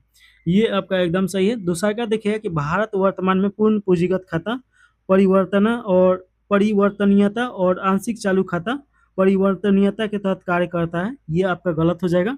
भारत 1994 में पूर्ण चालू खाता परिवर्तना प्राप्त कर ली थी, जिसका अर्थ है कि वस्तुओं और सेवाओं आय के व्यापार के लिए विदेशी मुद्रा लेन देन पे कोई प्रतिबंध नहीं है, तो ये गलत हो जाएगा। तीसरा का ऑप्शन देखिएगा कि चालू खाते में घाटा हमेशा आरबीआई के विदेशी मुद्रा भंडार में गिरावट के कारण बनता है। ये भी गलत है, हमेशा विदेशी मुद्रा भंडार गिरावट का कारण नहीं बनता है। भुगतान संतुलन को समग्र रूप से देखा जाना चाहिए। चालू खाते घाटे को पूंजीगत खाते पर अधिशेष प्रवाह के माध्यम से पूरी तरीके से वित्त पोषण किया जा सकता है, तो ये आपका गलत है। तो देखिए कि ऑप्शन नंबर आपका ए सही हो जाएगा।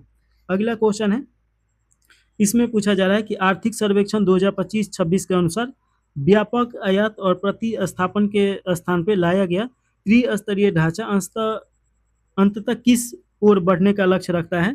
तो इसका राइट आंसर आपका हो जाएगा स्वदेशी से रणनीतिक लचीलेपन और अंततः रणनीतिक अपरिहार्यता की ओर बढ़ना ये चाहता है। तो ऑप्शन नंबर बी सही हो जाएगा। इस प्रकार 150 क्वेश्चन देख लिए हैं लोग। अर्थव्यवस्था से संबंधित इसमें सिर्फ क्वेश्चन था। और देखिए कि जो KGS का ये टेस्ट है, तो जो 17 नंबर टेस्ट है वहां से फुल लेंथ स्टार्ट है, तो एक तरफ फुल लेंथ भी किया जाएगा और साथ में ये सब्जेक्ट वाइज भी किया जाएगा, ताकि दोनों आपका एग्जाम से पहले कवर हो जाए। तो ऑप्शन नंबर आपका ये तो बी सही हो जाएगा। यहीं पे समाप्त कर दिया जाए। जय हिंद, जय भारत।